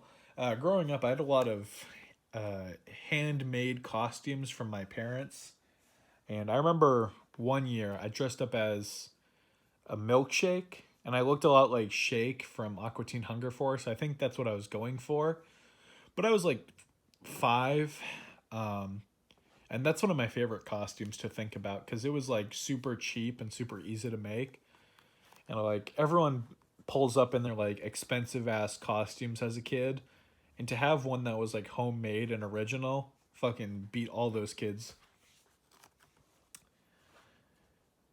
Uh,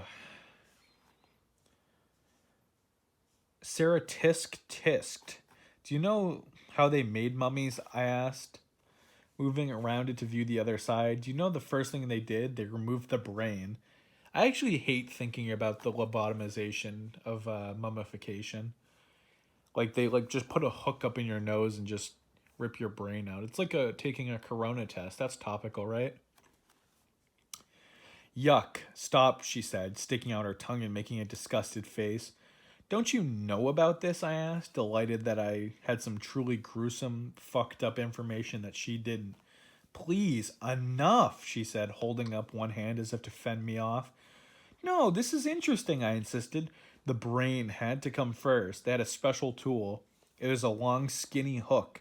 They'd push it up the corpse's nose until it reached the brain and then wiggled it back and forth until the brain became mush.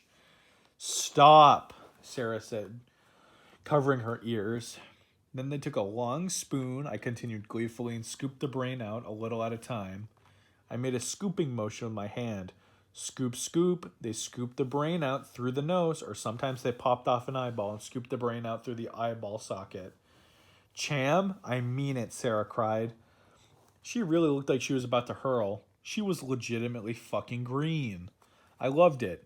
I never knew what Sarah had a squeamish bone in her body, but it was really making her sick talking about this.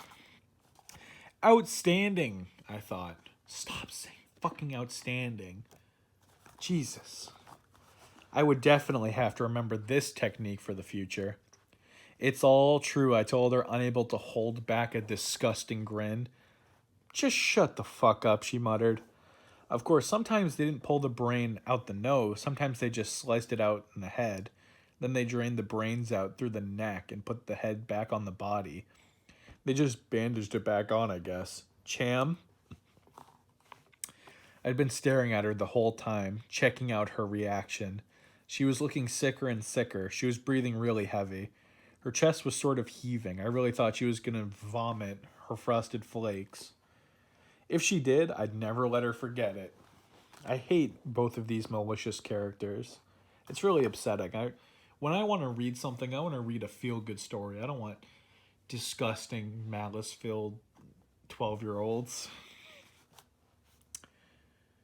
That's really gross, she said. Her voice sounded funny, like it was coming from underwater or something. But it's true, I said. Didn't your dad ever tell you how they made mummies? She shook her head. He knows I don't like. And you know what they did with the guts, I asked, enjoying the startled look on her face? They put them in jars and... I suddenly realized that Sarah's startled look wasn't for me. She was staring over my shoulder. Huh? I turned around and saw why she had suddenly looked so surprised. A man had entered the room and was standing just in front of us at the display case. It took me a few seconds to recognize him. It was Ahmed, the strange silent Egyptian with the black ponytail who had greeted us in an unfriendly manner down inside the pyramid. He had dressed the same, in loose-fitting white trousers and a shirt with a scarlet bandana around his neck. And even his expression was just unfriendly, angry even. Sarah and I both backed away from the sarcophagus, and Ahmed, his eyes darting from one of us to the other, took a step towards us. Cham, he's coming after us, Sarah whispered. She grabbed my arm, her hand cold as ice. Let's get the fuck out of here, she cried. I hesitated. Shouldn't we stop and say hello to him first? But something about the stern, determined look on Ahmed's face told me that Sarah was right. We turned and began walking really fast away from him in the vast room. Sarah and I a few steps ahead of me. I turned and saw what Ahmed was jogging after us. He shouted something to us, his voice angry, threatening even. I couldn't make out the words. Run, Sarah cried. And now we were both running at full speed, our sneakers drumming loudly over the polished marble floor. We scooted around an enormous glass display containing 3 upright sarcophagus. Sarcophagi? Sarcophaguses? I don't fucking know. Who cares? Then we ran straight down the wide aisle between sculptures and shelves of ancient pottery and pyramid relics. Behind us, I could hear Ahmed shouting furiously, Come back, you disgusting turtles. He sounded really angry. His shoes clacked against the floor as he ran, the sound echoing in the vast, empty museum chamber. He's gaining on us, called out to Sarah, who was still multiple steps ahead. There's gotta be a way out of here, she answered breathlessly, but I immediately saw that there wasn't. We were nearly to the back wall. We passed a gigantic sphinx, then stopped.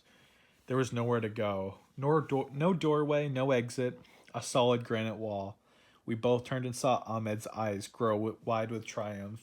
He had us cornered. Cliffhanger, chapter 8. Let's get it. That last chapter was so good. I'm really just interested in reading more. Ahmed stepped a few feet in front of us. He was panting like a dog, gasping for air and holding his side. He glared at us angrily. Sarah glanced at me. She looked pale, really frightened. We both had our backs pressed against the wall. I swallowed hard. My throat felt tight and dry. What the fuck is he gonna do to us? Why did you run? Ahmed finally managed to say, while still holding his side as if there was a cramp. Why? We didn't reply. We both stared back at him, waiting to see what he was about to do. I came with a message from your father, he told Sarah, breathing hard. He raised the red bandana from his neck and wiped his perspiring forehead with it. Why did you run? A message, Sarah stammered. Yes, Ahmed said. You know me. We met again yesterday. I don't understand why you ran, you dumb bitch. I'm sorry, Sarah said quickly, glancing guiltily at me. We weren't thinking clearly, I said. Sarah frightened me, then I followed her. Cham was telling me all about this frightening stuff, she said, jabbing me hard on the side with her large elbow. It was his fault. He scared me with all the mummy stuff, so when I saw you, I wasn't thinking clearly, and both of us were babbling like bitches. We both felt so relieved that he wasn't chasing us, and so embarrassed that we had run away from him. Your father sent me to get you, Ahmed said. His dark eyes trained on me. I didn't think I'd have to chase you through the whole museum. Sorry, Sarah and I said in unison once again. These cousins constantly talking in unison like fucking weirdos. I felt like a complete jerk. I'm sure Sarah did too. Daddy came back to the hotel and saw Cham's note, Sarah asked, straightening her hair with her hand as she moved away from the wall. Yes, Ahmed nodded. He got back from the hospital awfully fast, Sarah said, glancing at the wristwatch. Yes, Ahmed replied again. Come, I'll take you back to the hotel. He's waiting for you there. We followed him in silence, Sarah and I waiting side by side, a few steps behind him. As we made our way down the long hallway, we glanced sheepishly at each other. We were both feeling really foolish for running away like that. No shit, I wonder why. A short while later, we were back on the crowded, noisy sidewalk. An unending stream of car horns passed, all moving in starts and stops. Drivers hanging out a car window, shouting and shaking their large fists. Ahmed checked to make sure we were with him, and he turned right and began leading the way through the crowd. The sun was high over the buildings now. The air was hot and humid. Hey, wait, I called. Ahmed turned back but kept walking. We're going the wrong way, I called to him, shouting over the cries of a street peddler behind a cart of vegetables. The hotel is back that way, I pointed. Ahmed shook his head. My car is just up there. We're driving back to the hotel, Sarah asked, her voice revealing her surprise. It's only 2 blocks, I said to Ahmed. Sarah and I could walk back ourselves if you want. You really don't have to take us. It is no trouble, Ahmed replied. He placed his hands firmly on one on my shoulder, one on Sarah's, and continued to guide us to the car. We crossed the street and continued walking. The sidewalk grew even more crowded. A man swinging a leather briefcase accidentally clipped my shoulder with it. I cried out in pain. Sarah laughed. You have a great sense of humor, I muttered sarcastically. I know, she replied. If we'd walked, we would have been at the hotel already, I said. Ahmed must have overheard because he said, The car's in the next block. We made our way quickly through the crowds. A short while later, Ahmed stopped at a small 4-door station wagon. It was covered with dust, and the fender on the driver's side was crunched. He pulled open the back door, and Sarah and I piled in. Ow, I complained. The leather seats were burning hot. The wheel is hot too, Ahmed said, climbing in and fastening his seatbelt. He touched the steering wheel a few times with both hands, trying to get used to the heat. They should invent a car that stays cool inside when it is parked. Maybe don't park in the sun. Maybe don't live in Egypt, actually. The engine started on the second try, and he pulled away from the curb and into the line of traffic. Immediately, he began honking the horn at the car in front of us. We moved slowly, stopping every few seconds through the narrow street. I wonder why Dad didn't come to get us, Sarah said to me, her eyes on the crowds passing the dusty car window. He said he would wait for you at the hotel, Ahmed replied from the front seat. He made a sudden sharp turn on a wider avenue. It took me a while to realize that we were heading in the wrong direction, away from the hotel. Ahmed, I think the hotel is back that way, I said, pointing towards the back window. I believe you are mistaken, he replied softly, staring straight ahead through the windshield. We will be there shortly. No, really, I insisted. One thing about me is I have a really good sense of direction. Mom and Dad always say they don't need a map when I'm around, because I'm a fucking loser. I almost always know when I'm heading the wrong way. Sarah turned to glance at me. An expression of concern began to tighten her features.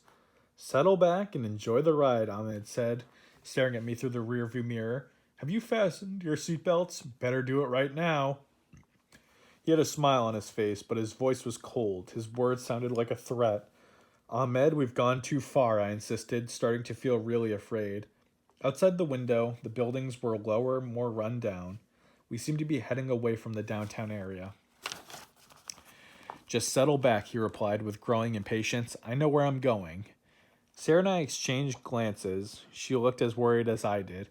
We both realized that Ahmed was lying to us. He wasn't taking us to the hotel. He was taking us out of town. We were being kidnapped. Whew. Chapter 8 was a good one. I liked the part where we drove around in the station wagon. Maybe Chapter 9 will have more to offer.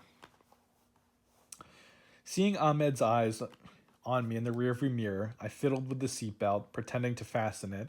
As I did this, I leaned close to Sarah and whispered in her ear, "Next time he stops." At first she didn't get my meaning, but then I saw that she had understood. We both sat tensely, eyes on the door handles, waiting in silence. Your father is a very smart man, Ahmed said, staring at Sarah through the mirror.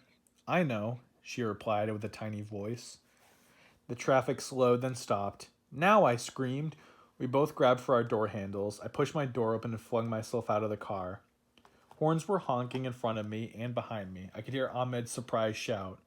Leaving the car door open, I turned to see that Sarah had made it to the street too. She turned to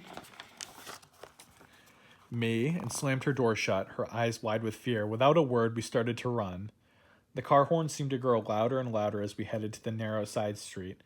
We were running side by side, following a narrow brick street as it curved between two rows of tall white stucco buildings. Stucco? I don't know. I've never seen that word before.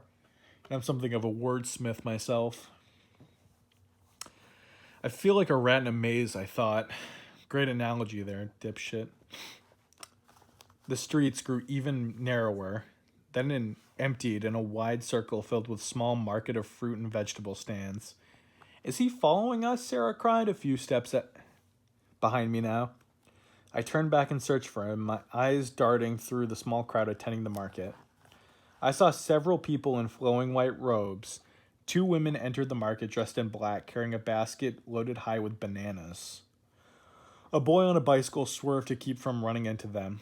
I don't see him, I called to Sarah, but we kept running just to make sure. I'd never been so scared in my life. Please, please, I begged silently, don't let him be following us. Don't let him catch us. Turning a corner, we found ourselves in a wide, busy avenue. A truck bounced past, pulling a trailer filled with horses. All right. The sidewalk was crowded with shoppers and business people. Sarah and I pushed our way through them, trying to lose ourselves in the crowd. Finally, we came to a stop near the entrance of what appeared to be a large department store. Breathing hard, I rested my hands on my knees, leaned forward, and tried to catch my breath. I think we've lost him, Sarah said, staring back in the direction from which we had came. Yeah, we're okay, I said happily. I smiled at her, but she didn't return the smile. Her face was filled with fear. Her eyes continued to stare into the crowd, one hand tugged nervously at a strand of her hair. We're okay, I repeated. We got away. There's only one problem, she said quietly, her eyes still on the crowd bustling towards us on the sidewalk. Huh? Problem? Now we're lost, she replied, finally turning to face me. We're lost, Cham. We don't even know where we fucking are. I suddenly had a heavy feeling in the pit of my stomach. I started to utter a frightened cry, but I forced myself to hold it in. What a boss. I forced myself to pretend I wasn't afraid. Sarah had always been the brave one, the winner, the champ, and I was always the simp. But now, I could see that she was really scared. This was my chance to be the cool one, my chance to show who was really the champ, the champion. No problem, I told her, gazing up at the tall glass and concrete buildings. We'll just ask someone who can direct us to the hotel. But no one speaks English, she cried, sounding as if she was about to cry. No problem, I said, a little less cheerily. I'm sure someone. We're lost, she repeated miserably, shaking her head. Totally lost. Remember earlier I mentioned everywhere you go, someone speaks English? Yes. It's very easy in these situations that you're lost, you're in a foreign place, and not a lot of people speak your language. It's easy to get afraid and miserable, but it's not that hard. I've been in a not a similar situation where I have an angry Egyptian man chasing me, but I've been lost in foreign cities and gotten out of it just fine. And I saw the answer to our problem parked at the curb. It was a taxi, an empty taxi. Come on, I said, tugging her arm. I pulled her to the taxi. The driver, a thin young man with a wide black mustache and stringy black hair, not back hair, falling out of a small gray cap, turned around in surprise as Sarah and I climbed into the back seat. The Cairo Center Hotel, I said, glancing reassuringly at Sarah. The driver stared back at me blankly as if he didn't understand. Please take us to Cairo Center Hotel, I repeated slowly and clearly, and then he tossed back his head, opened his mouth, and started to laugh. I want to point out that the chapter ended right there, as if that was a fucking cliffhanger, the man laughing. The driver laughed till tears formed in the corners of his eyes. Sarah grabbed my arm. He's working for Ahmed, she whispered, squeezing my wrist. We've walked right into a trap. Huh? I felt a stab of fear in my chest. I didn't think she was right. She couldn't be right. But I didn't know what else to think. I grabbed the door handle and started to leap out of the taxi, but the driver raised a hand, signaling for me to stop. Cham, go! Sarah pushed me hard from behind. What a weirdo. Cairo Center Hotel, the driver asked suddenly, wiping the tears away from his eyes with a finger. Then he pointed to the windshield. Cairo Center Hotel? Sarah and I both followed his finger. There was the hotel right across the street. He started to laugh again, shaking his head. Wow, these kids are fucking dumb. You mean to tell me that this protagonist is great with directions and never gets lost and couldn't see the hotel directly across the street? Thanks, I shouted and climbed out. Sarah scrambled out behind me, a wide, relieved smile on her face. I don't think it's that funny, I told her. The cab driver has a strange sense of humor. I turned back. The driver was still staring at us, a broad smile on his disgusting face. Come on, she urged, tugging at my arm. We have to tell Dad about Ahmed. But to our surprise, our hotel room was empty. My note was still on the table where I had left it. Nothing had been moved or touched. He hadn't been back here, Sarah said, picking up my note and crumbling it into a ball in her hand. Ahmed lied about everything. What an asshole. I flopped down on the couch with a loud sigh. I wonder what's going on, I said unhappily. I just don't get it. Sarah and I both screamed at the door, and when the door to the room flew open. Holy shit! It is getting very late in the night. I'm losing my ability to speak. Daddy, Sarah cried, running to hug him. I was sure glad it was Uncle Ben and not Ahmed. Daddy, the strangest thing, Sarah started. Uncle Ben had his arm around her shoulder as he led her across the room towards the couch. I could see that he had a really dazed expression on his face. Yes, it's strange, he muttered, sinking his head. Both of my workers, huh? Are they okay? Sarah asked. No, not really, Uncle Ben replied, dropping onto the arm of the armchair, staring hard at him, not really focusing on me. They're both in a state of shock. I guess that's how to describe it. They were in an accident in the pyramid, I asked. Uncle Ben scratched the bald spot on the back of his head. I really don't know. They can't talk. They're both speechless. I think something or someone frightened them, scared them speechless. The doctors are completely confused. They said that, Daddy, Ahmed tried to kidnap us, Sarah interrupted, squeezing his hand. What? Ahmed? He narrowed his eyes, his forehead wrinkling up in confusion. What do you mean? Ahmed, the guy from the pyramid, the one who wears the white suits with the red bandana and always carries the clipboard, Sarah explained. He told us you sent him to get us, I said. He came to the museum. Museum? Uncle Ben climbed to his feet. What were you doing in that museum? I thought I told you we had to get out of here, Sarah said, putting her hand on her dad's shoulder, trying to calm him down. Cham wanted to see mummies, so we went to see the museum. But Ahmed came and took us in his car. He said he was taking us to you at the hotel, but he was driving the wrong way. I continued the story, so we jumped out and ran away. Ahmed? Uncle Ben kept repeating the name, as if he just couldn't believe it. He came to me with excellent credentials and references, he said. He's a cryptographer. He studies ancient Egyptian. He's mainly interested in the wall writings and symbols we uncover. So why did he come for us, I asked. Where was he going to take us, Sarah asked. I don't know, Uncle Ben said, but I certainly intend to find out. He hugged Sarah. What a mystery, he continued. But you're both okay? Yeah, we're okay, I replied. I've got to get to the pyramid, he said, letting go of Sarah and walking out of the window. I gave my workers the day off, but I've got to get in to the bottom of this. Clouds rolled over the sun. The room suddenly got darker. I'll order up some room service for you, Uncle Ben said, a thoughtful expression on his face. Will it be okay if I... Wait, will you two be okay here till I get back tonight? No, Sarah cried. You can't leave us here. Why can't we come with you? I asked. Yes, we're coming with you, Sarah exclaimed, before Uncle Ben had a chance to reply. He shook his head. Too dangerous, he said, his eyes narrowing as he glanced first at me, then Sarah. Until I find out what happened to my 2 workers in there. But Daddy, what if Ahmed comes back? Sarah cried, sounding really frightened. What if he comes here?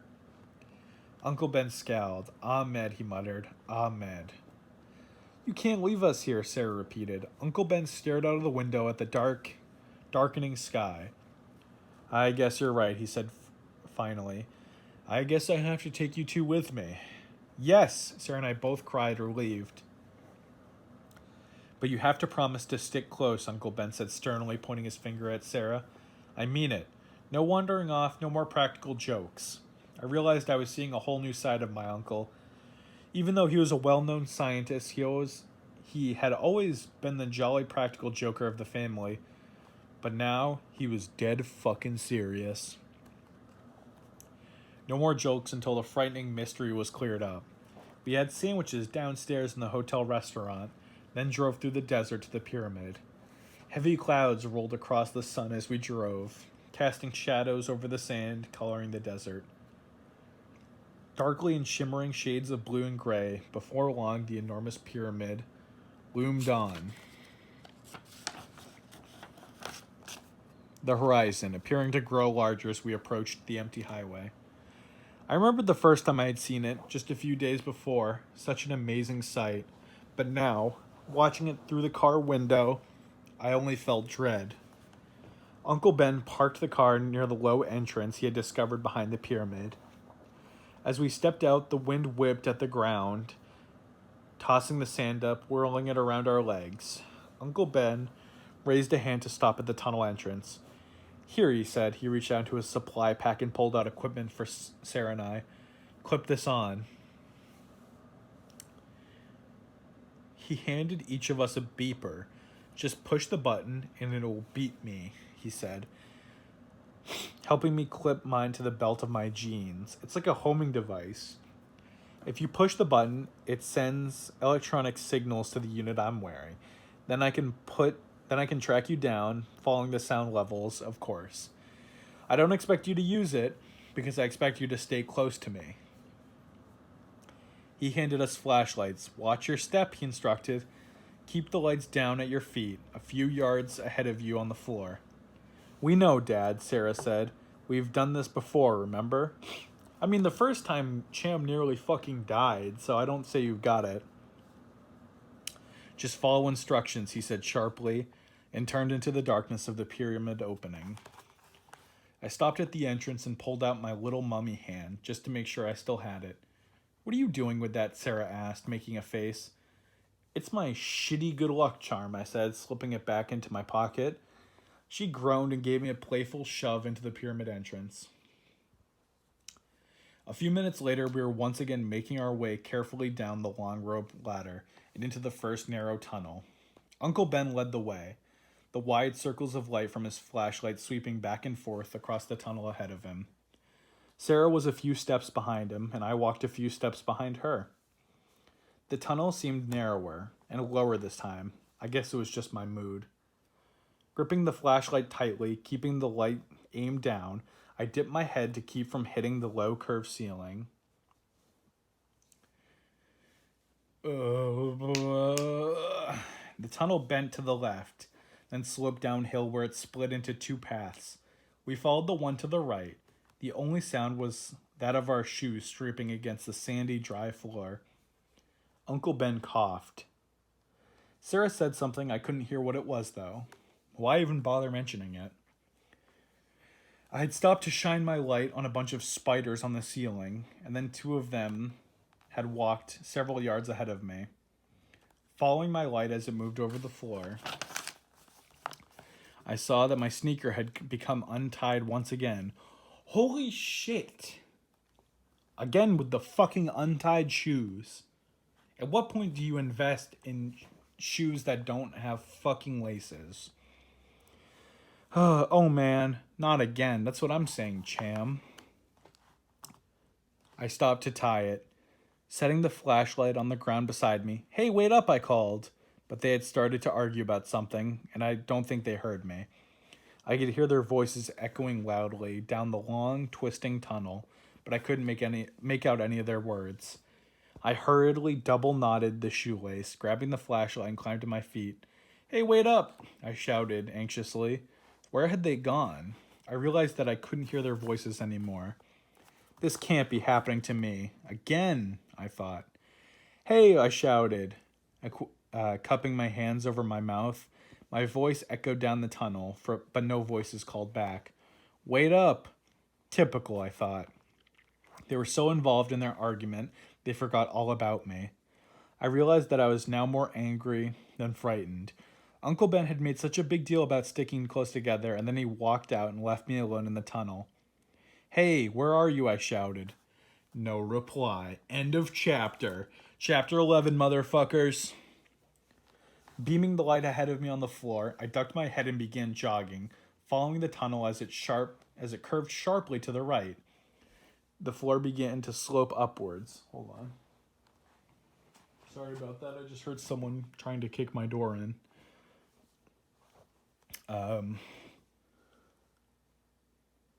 The floor began to slope upwards. The air became hot and musty smelling. I found myself gasping for breath. Uncle Ben, I called. Sarah. They must be around the next curve in the tunnel, I told myself. It hadn't taken me long to tie my shoelace. They couldn't have gotten that far ahead.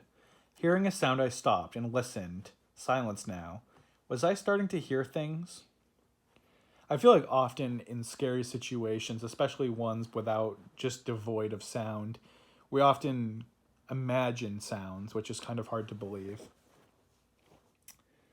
I had a sudden flash. Was this another mean practical joke? Were Sarah and Uncle Ben hiding, waiting to see what I'd do? Was this another lame trick of theirs to frighten me?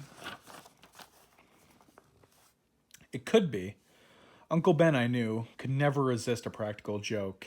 He had laughed like a hyena when Sarah told him how she'd hid in the sarcophagus and scared about 10 years off of my life. God, I wish that was me. Were they both hiding in sarcophaguses now, just waiting for me to stumble by? My heart thumped in my chest. Despite the heat of the ancient tunnel, I felt cold all over. No, I decided, this isn't a practical joke. Uncle Ben was too serious today, too worried about his stricken workers, too worried about what we had told him about Ahmed. He wasn't in any mood for practical jokes. I began making my way through the tunnel again. As I jogged, my hand brushed against the beeper on my wrist. Should I push it? Yes, you should. No, I decided. Fuck. That would only give Sarah a good laugh. She'd be eager to tell everyone how I started beeping for help after being in a pyramid for 2 minutes. I turned the corner. The tunnel walls seemed to close in on me as the tunnel narrowed. Sarah? Uncle Ben? No echo. Maybe the tunnel was too narrow for an echo. That's not how that works, but alright, Cham. The floor grew harder, less sandy. In the dim yellow light, I could see the granite walls were lined with yellow, jagged cracks. They looked like dark lightning bolts coming from the ceiling. Hey, where are you guys? I shouted. I stopped when the tunnel branched in 2 directions. I suddenly realized how scared I was. Where had they disappeared to? They had to have realized by now that I wasn't with them. I stared at the 2 openings, shining my light into the first one, and then the other. Which one had they entered? Which one? My heart pounding, I ran to the tunnel on the left and shouted their names. No reply. I backed out quickly, my light darting wildly over the floor, and stepped into the tunnel on the right. I'm not really sure on the reasoning there, but alright, Cham. This tunnel was wider and higher. It curved greatly to the right. A maze of tunnels. That's how Uncle Ben had described the pyramid. Maybe thousands of tunnels, he told me. Thousands. Keep moving, I urged myself. Keep moving, Cham. They're right up ahead. They fucking have to be. I took a few steps and then called out to them. I heard something. Voices? I stopped. It was so quiet now. So quiet I could hear my heart pounding in my chest. The sound again. I listened hard, holding my breath. It was a clattering sound, a soft chittering. What the fuck? Not a human voice, an insect maybe, or a rat. Uncle Ben? Sarah? Silence. I took a few steps into the tunnel, then a few more. I decided I'd better forget my pride and beep them. So what if Sarah teased me about it? I was too frightened to give a shit. If I beeped them, they'd be right there to get me, only within a few seconds. But as I reached out to my waist for the beeper, I was startled by the loud noise. The insect chattering became a soft cracking sound. I stopped to listen, the fear rising in my throat. The sound cracking, the soft cracking, grew louder. It looked like someone breaking saltines in two, only louder. Louder, right under my feet. I turned my eyes to the floor. I shined my light at my shoes. It took me so long to realize what was happening. The ancient tunnel floor was cracking apart beneath me. The cracking grew louder, seemed to come from all directions to surround me. By the time I realized what was happening, it was way too fucking late. I felt as if I was being pulled down, sucked down by the powerful force. The floor crumbled beneath me and I was falling down, down, down, into a burning ring of fire. I opened my mouth to scream, but no sound came out. My hands flew up and grabbed nothing. I closed my eyes and fell down, down, down into the burning ring of fire. All right, that was chapter 11. I want to just a little PSA for you guys. You really can't see it because of the lighting situation that we have here. But chapter 12 is like 1.5 pages. It is the half page that's the start of the chapter, and then it ends less than halfway on the second page. So that's something. I heard the flashlight clang against the floor. Then I hit hard. I landed on my side. Pain shot through my body and I saw red. A flash of bright red that grew brighter and brighter until I had to close my eyes. I think the force of the blow knocked me out for a short while. While I opened my eyes, everything was gray, yellow blur. My side ached. My right elbow throbbed with pain. I tried the elbow. It seemed to move okay. I sat up, the haze slowly beginning to lift, like a curtain slowly rising. Where the fuck am I? A sour smell invaded my nostrils. The smell of decay, of ancient dust, of death. The flashlight had landed beside me on the concrete floor. I followed its beam of light towards the wall and gasped. The light stopped on a hand. A human hand? Or was it? The hand was attached to an arm. The arm hung stiffly from an erect body. Good use of the word erect there, RL. My hand trembling, I grabbed the flashlight and tried to steady the light on the figure. It was a fucking mummy, I realized, standing on its feet near the far wall. Eyeless, mouthless. Mouthless? How the fuck is it mouthless? The bandaged face seemed to stare back at me, tense and ready, as if waiting for me to make the first move. Yo, catch that motherfucker's fade, dude. Cross up this motherfucker. This mummy's been waiting 4,000 years, and you should just instantly go for the first hit. Gouge that motherfucker's eyes, even if it doesn't have them. A mummy? The light darted over its featureless face. I couldn't steady my hand. My whole body was shaking. Frozen in place, not able to move off the hard floor, I gasped at the frightening figure. I suddenly realized I was panting loudly. Trying to calm myself, I sucked in a deep breath of the putrid air and held it. Why hasn't this character rung his safety button yet? That's my question. He just had a fucking hallway collapse on him, and he still hasn't hit it. It stood stiffly. Oh, the mummy stared blindly back at me. It stood stiffly, its arms hanging at its sides. Why is it standing there like that, I wondered, taking another deep breath. The ancient Egyptians didn't leave their mummies standing at attention. What a fucking dweeb.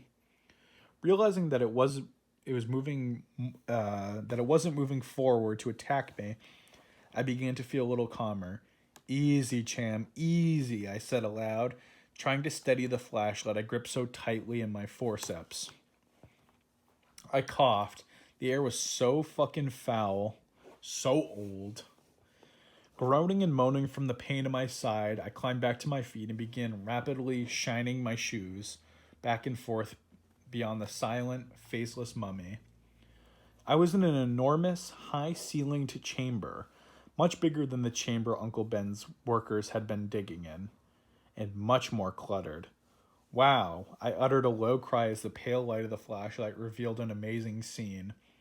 Dark bandaged figures hovered all around me. The vast chamber was crammed with mummies. Wow, that's fucking sick. That visual is metal as fuck.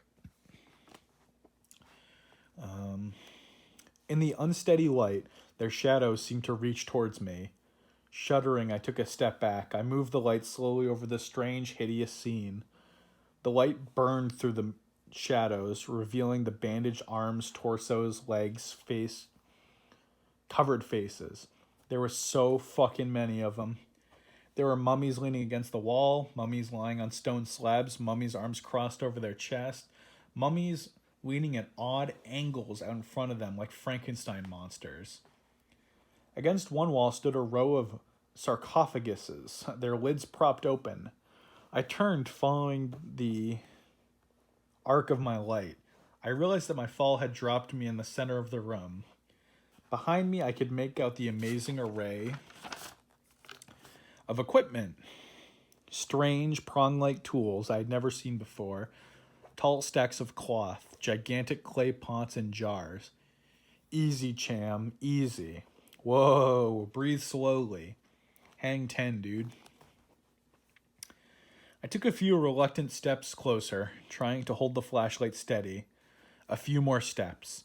I walked up to one of the tall stacks of cloth, linen, most likely, the material used for making mummies. Gathering my courage, I examined some of the tools, not touching anything, just staring at them in the wavering light of the flashlight. Mummy making tools. That sounds like a euphemism. Ancient mummy making tools. I stepped away, turned back towards the crowd of unwavering figures.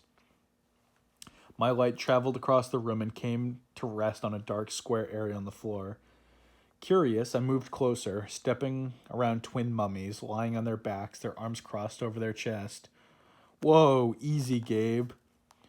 My sneakers scraped noisily along the floor as I made my way hastily across the vast chamber.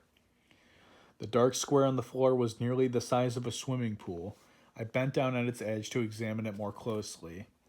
The surface was soft and sticky, like tar. Was this an ancient tar pit? What the fuck was this tar pit used in the making of mummies that hovered so menacingly around the room? I had a sudden chill that froze me to the spot. How the fuck could this tar pit be soft after 4,000 years? Why was everything in this chamber, the tools, the mummies, the linen, preserved so well? And why were these mummies, at least 24 of them, left out like this, scattered around the room in such strange positions? Positions, not positions. I realized that I had made an incredible discovery here. By falling through the floor, I had found a hidden chamber, a chamber where mummies had been made. I had found all the tools and all the materials used to make mummies 4,000 years ago. Once again, the sour smell invaded my nose, and I held my breath to keep myself from gagging. It was the smell of 4,000-year-old bodies, I realized. A smell that had been bottled up in this ancient, hidden chamber until now. Staring at the twisted, shadowy figures gazing back at me in faceless horror, I reached for my beeper. Uncle Ben, you cocky motherfucker, I thought. I don't want you to come alone down here any longer. You must come now. Holy shit, Gabe, that's kind of a request. I pulled the peeper off my belt and brought it up close to the light. All I had to do, I realized, was push the button, and Uncle Ben and Sarah would come running. Gripping the small square tightly in my hand, I moved my hand to the button and cried out in alarm. The beeper was ruined, wrecked, smashed, destroyed, eviscerated, obliterated. The button wouldn't even push. I must have landed on it when I fell. It was useless. I was all alone down here, alone with ancient mummies, staring facelessly, silently at me through the deep, dark shadows. All alone. I stared in horror at the worthless fucking beeper. The flashlight trembled in my hand still. Suddenly, everything seemed to move in on me. The walls, the ceiling, the darkness. The mummies? Huh? I stumbled back a step, then another. I realized I was gripping the flashlight so tightly my hand hurt. What a fucking... What? How do you grip something so hard? Like, some things I can get, but a fucking flashlight, dude? The light played over the faceless figures. They weren't moving. Of course they weren't moving. They've been dead for 4,000 fucking years, Cham. I took another step back. The sour odor seemed to grow stronger, thicker. I held my breath, but the smell was in my nostrils, in my mouth. I could taste it. Taste it like a delicious plate of chocolate cake. I tossed the worthless beeper on the floor and gave it another step back, keeping my eyes on the hovering mummies. I don't understand what he means by hovering. They're not flying, are they? Are they legitimately hovering, or is there an explanation that he's just not giving us? What was I going to do? The smell was making me sick. I had to get out of here and call Uncle Ben. Another step back. Help! I tried to shout, but my voice sounded weak, muffled by the heavy, foul air. Help! Can anybody help me? I said a little louder. Tucking the flashlight under my arm, I cupped my hands around my mouth to form a megaphone. That's not how that works. Why does... This has happened twice in this book. Why do people cup their mouths? I guess I get it, but like a megaphone? I don't know about that. Can anybody hear me? I screamed. I listened, desperate for a reply. Silence. Where the fuck was Sarah and Uncle Ben?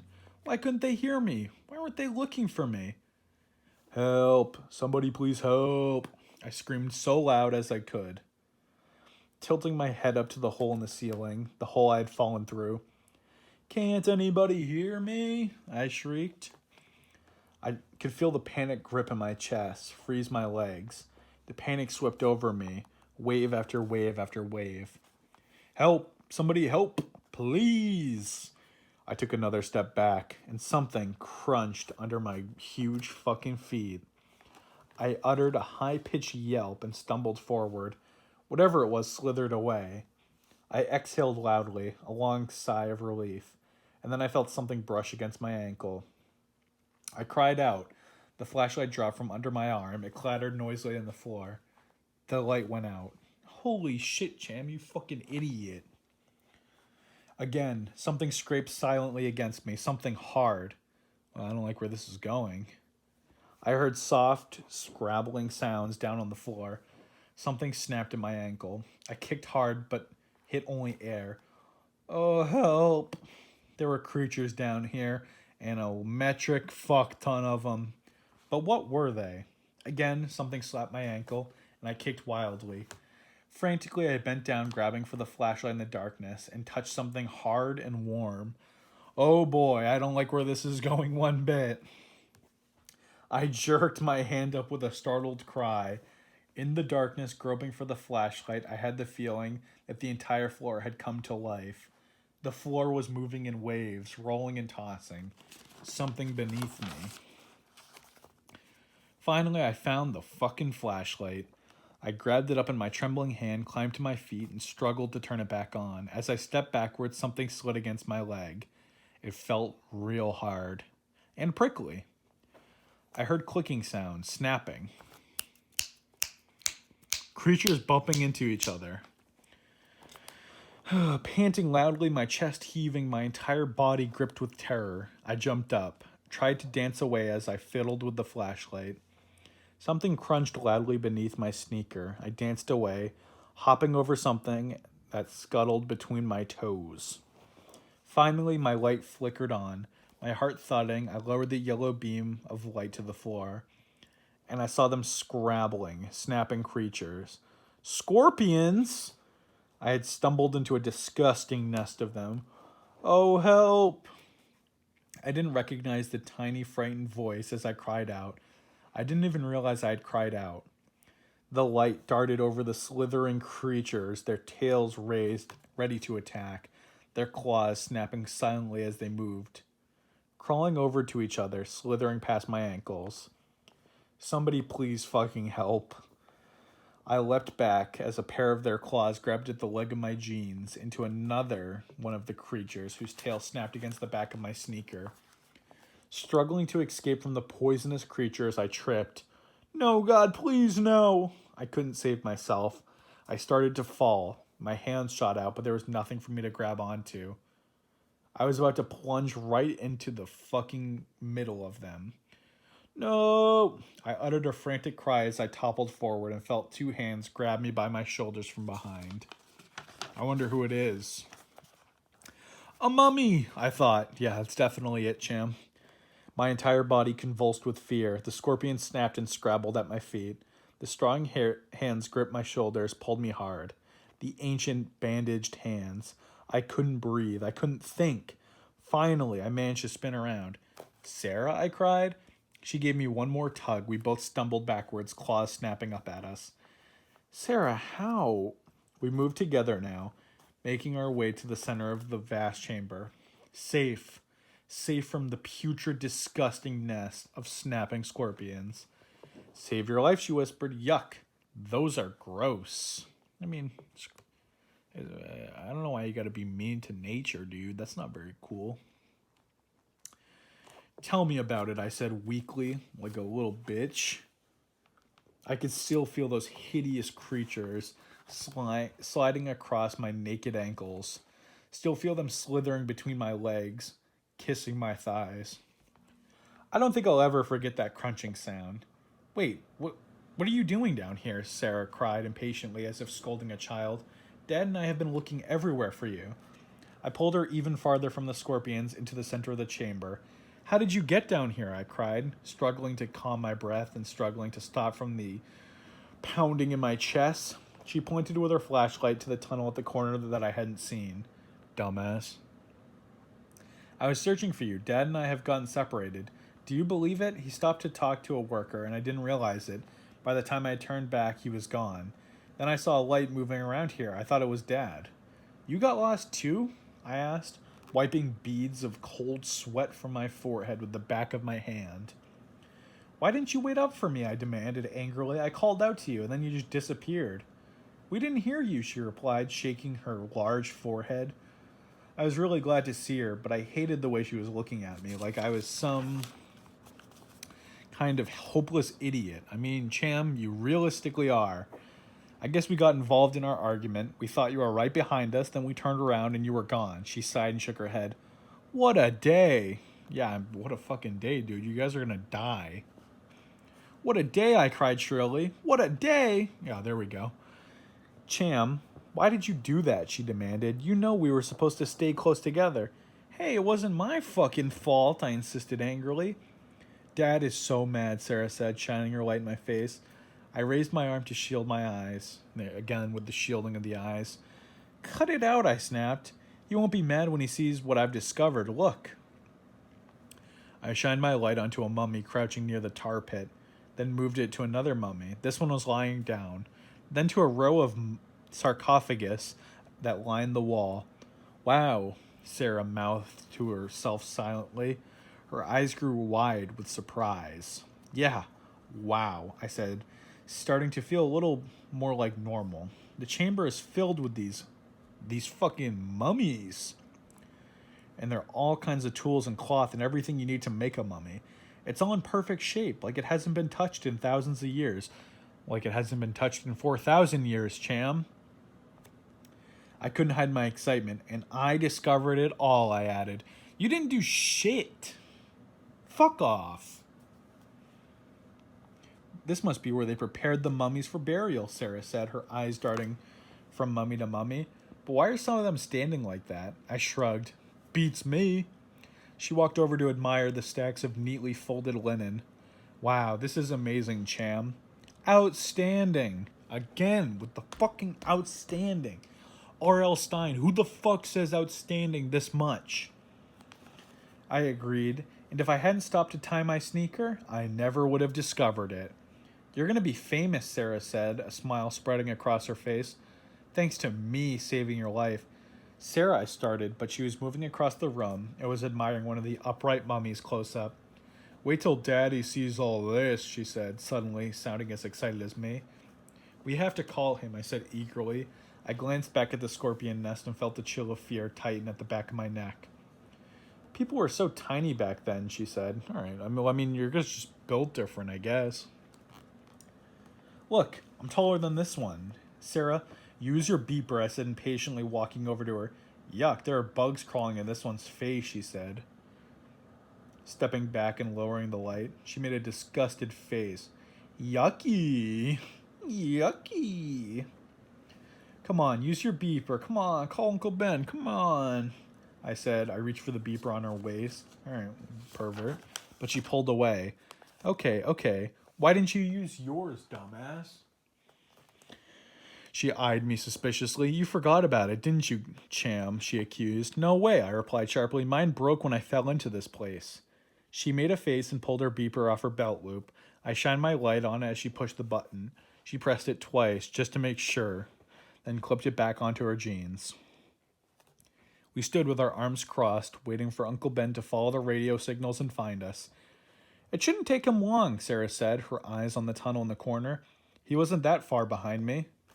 Sure enough, a few seconds later, we heard the sounds of someone approaching the tunnel. Uncle Ben, I called excitedly. Look what I found.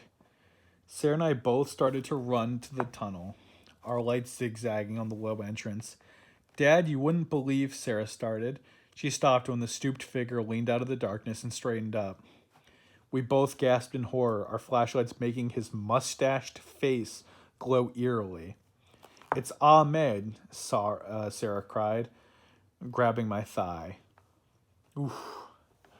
This is going to be an intense chapter. Chapter 16, let's get it, boys and girls. I swallowed hard. Bad way to start a chapter. Sarah and I stared at each other. I saw her features tighten in fear. Ahmed, he tried to kidnap us, and now he had us all alone down here. He stepped forward, a flaming torch held high in one hand. His black hair glowed beautifully in the flickering flames. His narrowed eyes narrowed even more at us in menace. Ahmed, what are you doing here? Sarah called, grasping my thigh as hard as she could. I winced. What are you doing here? I asked softly, his voice as cold as his disgusting eyes. Holding the torch in front of him, he stepped into the chamber. His eyes went around the room as if inspecting it, making sure that nothing had been moved. My dad will be here in 1 second, Sarah warned. I just beeped him. All right, poor choice of words. I tried to warn your father, Ahmed said, staring at Sarah. The flickering orange light from the torch made him grow bright, then fade into shadow. Warn him? Sarah asked. About the curse, Ahmed said without emotion. Uncle Ben mentioned some kind of curse to me, I said, glancing nervously at Sarah. I don't think he takes that kind of thing seriously. He should, Ahmed replied, screaming the words, his eyes bugging out like a fucking fish. Sarah and I stared back at him in silence. Where is Uncle Ben, I wondered. What's keeping him? Hurry, I urged silently. Please hurry. The curse must be carried out, Ahmed said softly again, almost sadly. I have no choice. You have violated the priestess's chamber. Priestess, I stammered. Sarah was still squeezing my thigh. I tugged it away. She crossed her arms resolutely in her chest. This chamber belongs to the priestess Kala, Ahmed said, lowering the torch. This is the sacred preparation chamber of the priestess Kala, and you have violated, motherfucker. Well, we didn't know, Sarah snapped. I really don't see what the big deal is, Ahmed. Don't have a cow. She's right, I said quickly. We didn't touch anything. We didn't move anything. I don't think... Shut up, you fucking fools, Ahmed shrieked, like a shrill banshee. He swung the torch angrily as if trying to hit us. Whoa. Ahmed, my dad will be here any second, Sarah repeated, her voice trembling. We both turned our eyes to the tunnel. It was dark and silent.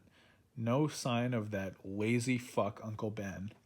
Your father is a smart man, Ahmed said. It is too bad he wasn't smart enough to heed my warnings. Warnings? Sarah asked. I realized he was stalling for time, trying to keep Ahmed talking until Uncle Ben arrived. I frightened the two workers, Ahmed confessed to Sarah. I frightened them to show your father what the curse was still alive, and that I was prepared to carry out Kala's wishes. How did you frighten them? Sarah demanded. He smiled. I gave them a little demonstration. I showed them what it might feel like to be boiled alive. He turned his eyes to the tar pit. They didn't like it, he added quietly. But Ahmed, Sarah started. He cut her off. Your father should have known better to return here. He should have believed me. He should have believed in the priestess's curse. The priestess cursed all who violate her chambers and pussy.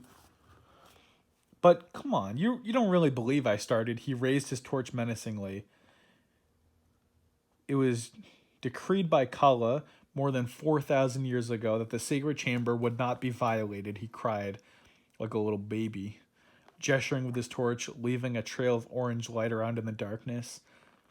Since that time, from generation to generation, descendants of Kala have made sure that the priestess's command was obeyed. But Ahmed, Sarah cried, it has come to me, he continued, ignoring her, ignoring us both, staring at the ceiling as he spoke, as if speaking directly to the priestess up in the heavens. It has come to me as a descendant of Kala to make sure that the curse is carried out. I stared past Ahmed to the tunnel. Still no sign of fucking Uncle Ben. Was he coming? Had Sarah's beeper even worked? What was keeping him for so long? I volunteered to work for your father to make sure that Kala's sacred sanctuary was not violated, Ahmed continued. Shadow was flickering over his menacing face. When he would not heed my warnings, I had to take action. I frightened the two workers, then I planned to take you away, to hide you until he agreed to stop his work. He lowered his torch. His face was filled with sadness. Now I have no choice. I must carry out my sacred duties. I must keep the ancient promise to Kala. Bro, Ahmed's about to just murder kids. Holy fuck. But what does that mean? Sarah cried. The orange torchlight revealed her frightened expression. What does it mean? Ahmed repeated. He gestured with the torch. Look around you.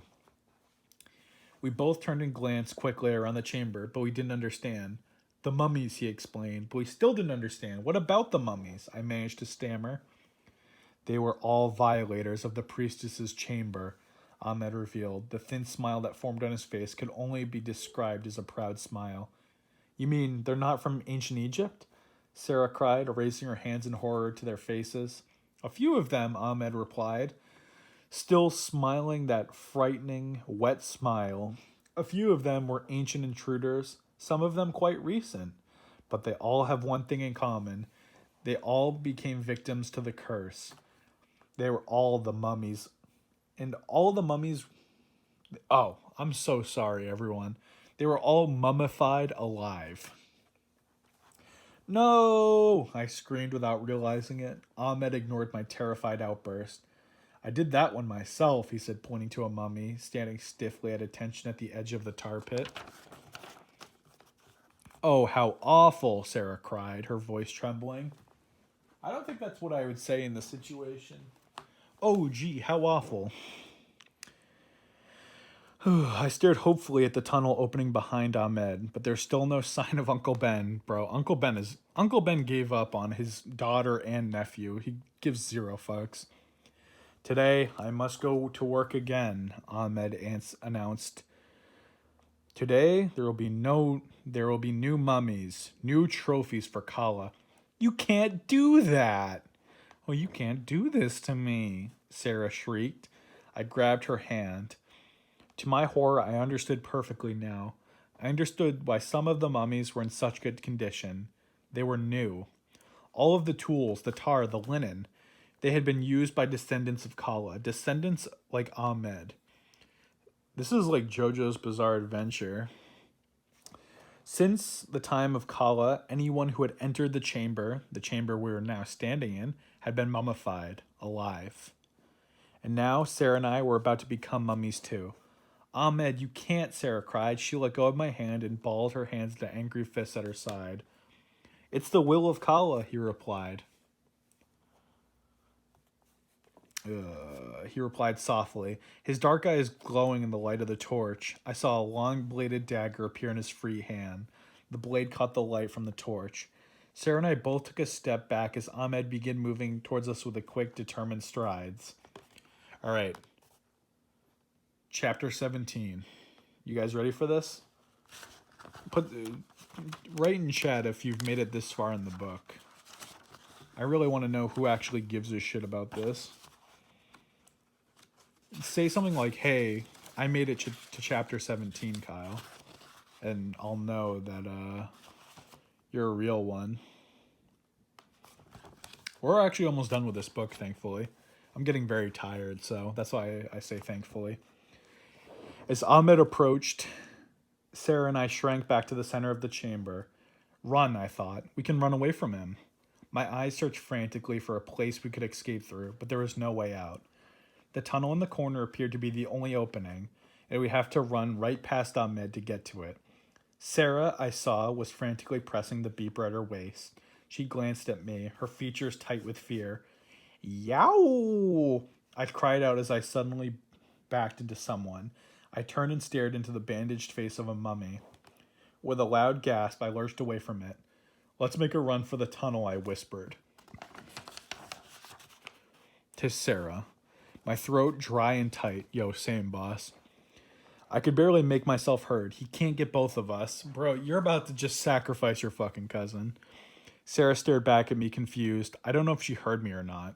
There is no escape, Ahmed said softly, like a video game boss. There is no escape from Kalo's curse. He's gonna kill us, Sarah screamed. You have violated her sacred chamber, Ahmed said, raising his torch high, holding the dagger at his waist. He stepped nearer. I saw you yesterday climb into the sacred sarcophagus. Okay, R.L. Stine said sarcophagus. Why the fuck does he say mummy case if sarcophagus is used in the book? I saw you two playing in Kala's holy chamber. It was then that I knew I had to carry out my sacred duties. Sarah and I both cried out as something dropped from the chamber ceiling. All three of us looked up to see a rope ladder dangling from the hole I had fallen through. It swung back and forth as it lowered, nearly to the floor.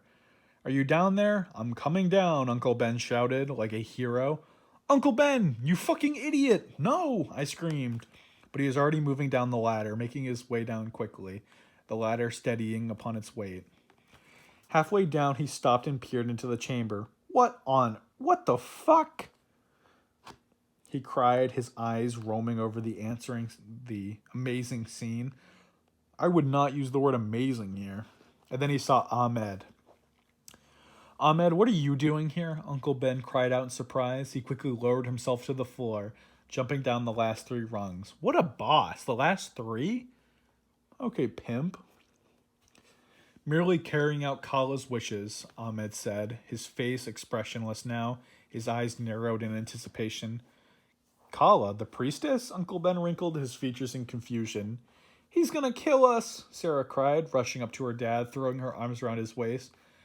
Daddy, he's gonna kill us and then turn us into mummies. Uncle Ben held Sarah and looked over his shoulder accusingly at Ahmed. Is this true, motherfucker? The chamber had been violated. It has fallen to me, Doctor, to carry out the curse. Uncle Ben put his hands on Sarah's trembling body and gently moved her back and forth. Then he began to make his way slowly, steadily towards Ahmed. Ahmed, let us go out of here and discuss this, he said, raising his right hands as if offering a token of friendship. I offered you friendship. I don't know. I was trying to think of the Spider-Man 1 quote, but I got nothing. Ahmed took a step back, raising the torch menacingly. The priestess's will must not be ignored. Ahmed, you are a scientist and so am I. Whoa, shit, we're about to get real. Uncle Ben said, I couldn't believe how calm he sounded. I wonder if it was an act. It's absolutely an act. The scene was tense. We were in such terrifying danger, but I felt just a little bit calmer knowing that my uncle was here, knowing that he'd be able to handle Ahmed and get us out of here, alive. I glanced reassuringly at Sarah, who was staring hard, biting her lower lip in tense concentration as her father approached Ahmed. Ho ho, you're approaching me? Uncle Ben urged, his hand extended. The dagger, too, please. Let's discuss this, scientist to scientist. What a fucking dweeb. What is there to discuss? Ahmed asked softly, his eyes studying Uncle Ben intently. The will of Kala must be carried out, as it has been for 4,000 years. This cannot be discussed. As scientist to scientist, Uncle Ben repeated, returning Ahmed's stare as he challenged him. The curse is ancient. Kala has had her way for many centuries. Perhaps it is time to let it rest. Lower your weapons, Ahmed. Let's talk about this. Scientist to scientist. I don't ever want to have to say this again. It's going to be okay, I thought, breathing a long sigh of relief. It's all going to be okay. We're going to get out of here. But then Ahmed moved with startling quickness. Without warning, without a word, he pulled back his arms and, gripping the torch handle in both hands, swung it as hard as he could at Uncle Ben's head. The torch made a loud thunk as it connected with the side of Uncle Ben's face. The orange flames danced up, a swirl of bright color, and then shadows. Uncle Ben groaned, his eyes bulged with surprise, with pain. The torch hadn't set him aflame, but the blow knocked him out. What a fucking chump! He slumped to his knees, then his eyes closed, and he dropped limply like a wet paper towel. Ahmed raised the torch high, his eyes gleaming with excitement, with triumph. And I knew from that moment we were fucked. End of chapter. Chapter 18, bitches. Daddy! Sarah rushed to her father and knelt by his side. But Ahmed moved quickly, thrusting the torch towards her, holding the dagger ready, forcing her to back away. A thin trickle of blood, glowing darkly in the light of the fire, rolled down the side of Uncle Ben's face.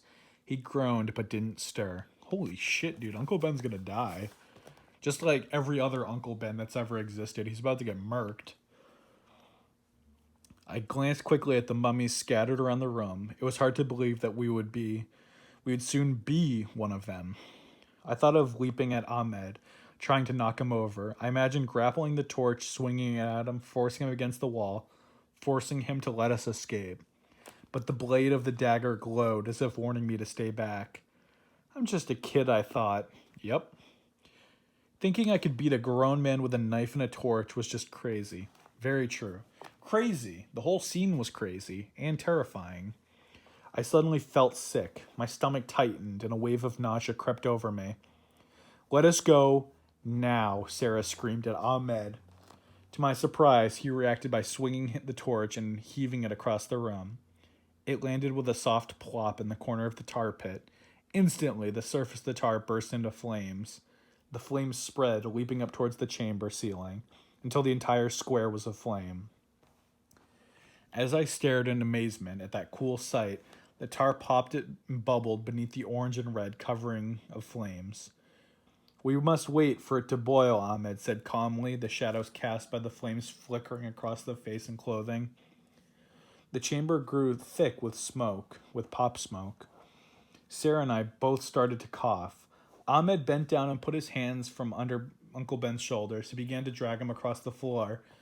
Leave him alone, Sarah screamed, running frantically towards Ahmed. I saw that she was going to try to fight him. I grabbed her shoulders and held her back. We are no match for Ahmed. He had already knocked Uncle Ben out unconscious like an absolute boss. There was no telling what he would do to us. Probably kill you. Holding on to Sarah, I stared at him. What did he plan to do now? It didn't take long to find out, though.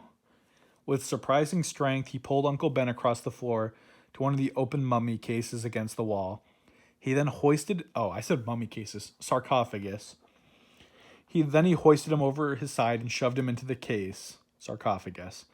Not even the slightest bit out of breath, Ahmed slid the lid and closed out on my unconscious uncle. Then he turned to us. You two, into that one. He pointed towards the enormous mummy case on a tall pedestal next to Uncle Ben's. It was nearly as tall as I was, and at least 10 feet long. It must have been built to hold a mummified person, and with his or his or her possessions. Let us go, Sarah shrieked. Let us out of here. We won't tell anyone what happened, really. You really think that's going to work? You think you can talk yourself out of this situation after already bludgeoned your fucking dad? We're not going in there, I said. I was shaking all over. I could feel the blood pulsing in my temples. I didn't even realize what I was saying when I was saying it. I was so scared, I couldn't even hear myself. I glanced at Sarah. She stood defiantly with me, arms crossed tightly over her chest. But despite her brave pose, I could see her chin trembling and her eyes beginning to tear up. Into the coffin, Ahmed repeated, to await your fate. Kala will not be kept waiting. The ancient curse will be carried out in her name. No! I cried out angrily. I stood on tiptoe and peered into the enormous sarcophagus. It smelled so sour in there, I nearly hurled. The case was made of wood. It was warped and stained and peeling on the inside. In the flickering light, I was sure I saw dozens of insects crawling around in there. Get into the case now, Ahmed demanded. End of chapter. Chapter 19.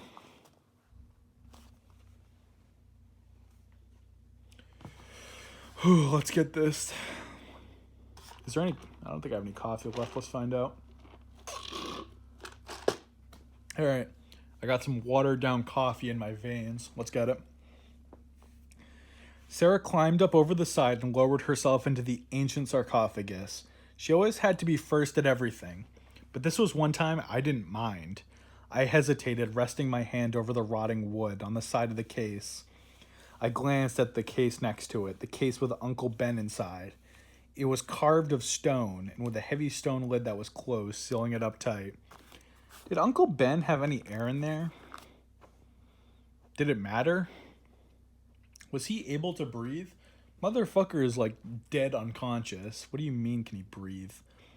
And then I thought glumly, what difference does it make? Exactly. All three of us are going to be dead soon anyway, so what did it fucking matter? Get in, now, Ahmed ordered, his dark eyes burning into mine. I'm just a kid, I cried. I didn't even know where the words came from. I was so scared. I really didn't know what I was saying. An unpleasant sneer formed on Ahmed's face. Many of the pharaohs were your age at death, he said. I wanted to keep him talking. I had the desperate idea that I could keep the conversation going. I could get us out of this mess. Yeah, no, that's not going to work. But I just couldn't think of anything to say. My brain just froze. Get in, Ahmed ordered, moving towards me menacingly. Getting totally defeated, I slid one leg over the side of the rotting coffin, raised myself up, and then dropped down beside Sarah.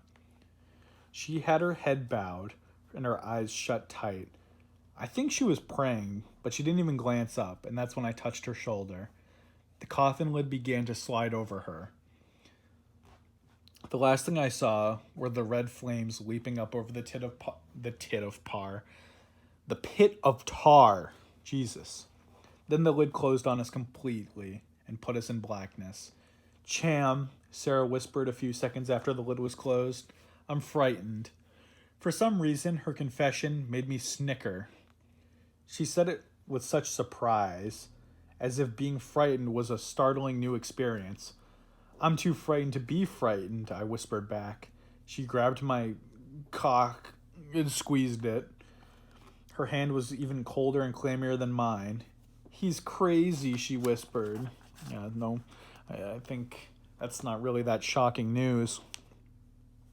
Yeah, I know, I replied, still holding on to her hand. I think there are bugs in here, she said with a shudder. I can feel them crawling on me. Me too, I told her. This is some really average conversation for the situation these people are engrossed in. I was gritting my teeth. I always do that when I'm nervous. It's a nervous habit. Poor Daddy, Sarah cried. Stop saying Daddy. What the fuck? The air in the coffin was already beginning to feel scruffy and hot. I tried to ignore the disgusting, sour odor, but it had crept up my nostrils. and I could even taste it. I held my breath to keep from gagging like a fucking jerk off. We're gonna suffocate in here, I said glumly. He's gonna kill us before we can even suffocate, Sarah wailed. Ow, I could hear a slap a bug on her arm. Maybe something will happen, I told her. Pretty lame, but I couldn't think of what else to say. I couldn't think, period. All I kept thinking about is how he's gonna reach in and pull my brains out through my nose, Sarah wailed. Why did you even have to tell me that, Gabe? Cham? It took me a while to reply, then all I could say was sorry. I began to picture the same thing, and another wave of nausea swept over me. We can't just sit here, I said. We have to escape. I tried to ignore the thick, sour smell. Huh? How? Let's try to push up the lid, I said. Maybe if we both push together. I counted to 3 in a low whisper, and when we both flattened our hands against the coffin top and pushed up as hard as we could. Nope. The lid wouldn't bulge. Budge, not bulge. What the fuck? Maybe he's locked it or put something heavy on top of it, Sarah suggested with a miserable sigh. Maybe, I replied, feeling just as miserable. Damn, what a bunch of sad sacks of shit. We sat in silence for a while. I could hear Sarah breathing. Wow, you hate to hear it. I realized my heart was racing. I could feel my temples throbbing. I could feel my knees quivering. I pictured the long hook that Ahmed would use to pull our brains out of our heads. I tried to force the thought out of my mind, but it wouldn't go away. I remembered being a mummy 2 Halloweens ago and how the costume unraveled in front of my friends. They all saw my tiny wiener. Little did I know then that I'd soon have a mummy costume that would never unravel. Time passed. I don't even know how fucking long. I realized I'd been sitting with my legs crossed. Now they were beginning to fall asleep. I uncrossed them and stretched them out. The mummy case, the sarcophagus, was so big, Sarah and I could both lie down if we wanted to. That's a big-ass sarcophagus, boss. But we were too tense and terrified to lie down. I was the first to hear this scrabbling sound, like something climbing quickly around inside the sarcophagus. At first I thought it was Sarah, but she grabbed my hand with her icy, disgusting claws. And I realized she hadn't moved in front of me. We were both listening hard. Something near us, something right next to us, bumped on the side of the case. A mummy? Was there a mummy in the sarcophagus with us? Moving? I heard a soft groan. Sarah squeezed my hand so tightly it hurt, and I uttered a sharp cry. Another sound, closer. Cham, Sarah whispered, her voice tiny and shrill. Cham, there's something in here with us. Cliffhanger. Chapter ending. Chapter 20. You motherfuckers ready for chapter 20? It's not a mummy, I told myself. It can't be. It's a bug, a very large bug, moving across the coffin floor. It's not a mummy. It's not a mummy. The words repeated in my mind. I didn't have too long to think about it. Whatever it was crept closer. Hey, a voice shrieked. Sarah and I both shrieked. What are you guys? We recognized the voice immediately. Uncle Ben, I cried, swallowing hard, my heart pounding. Daddy, Sarah lunged over me to get to her father. But how, I stammered. How did you get in here? Easy, he replied, squeezing my shoulder reassuringly. Daddy, I don't believe it, Sarah wailed. I couldn't see in the blackness of the closed coffin, but I think she was crying. I'm okay, he repeated several times over, trying to calm her down. How did you get out of that case and into this one, I asked, still totally confused and fucking dumbfounded. There's an escape hatch, Uncle Ben explained. A small opening with a doorway. The Egyptians built hidden doorways and escape hatches into their sarcophagus for the corpse's soul to be able to leave. That's cap. That's not real. If you take anything away from this Goosebumps book, just make sure you keep in mind that this is fiction. This doesn't actually happen.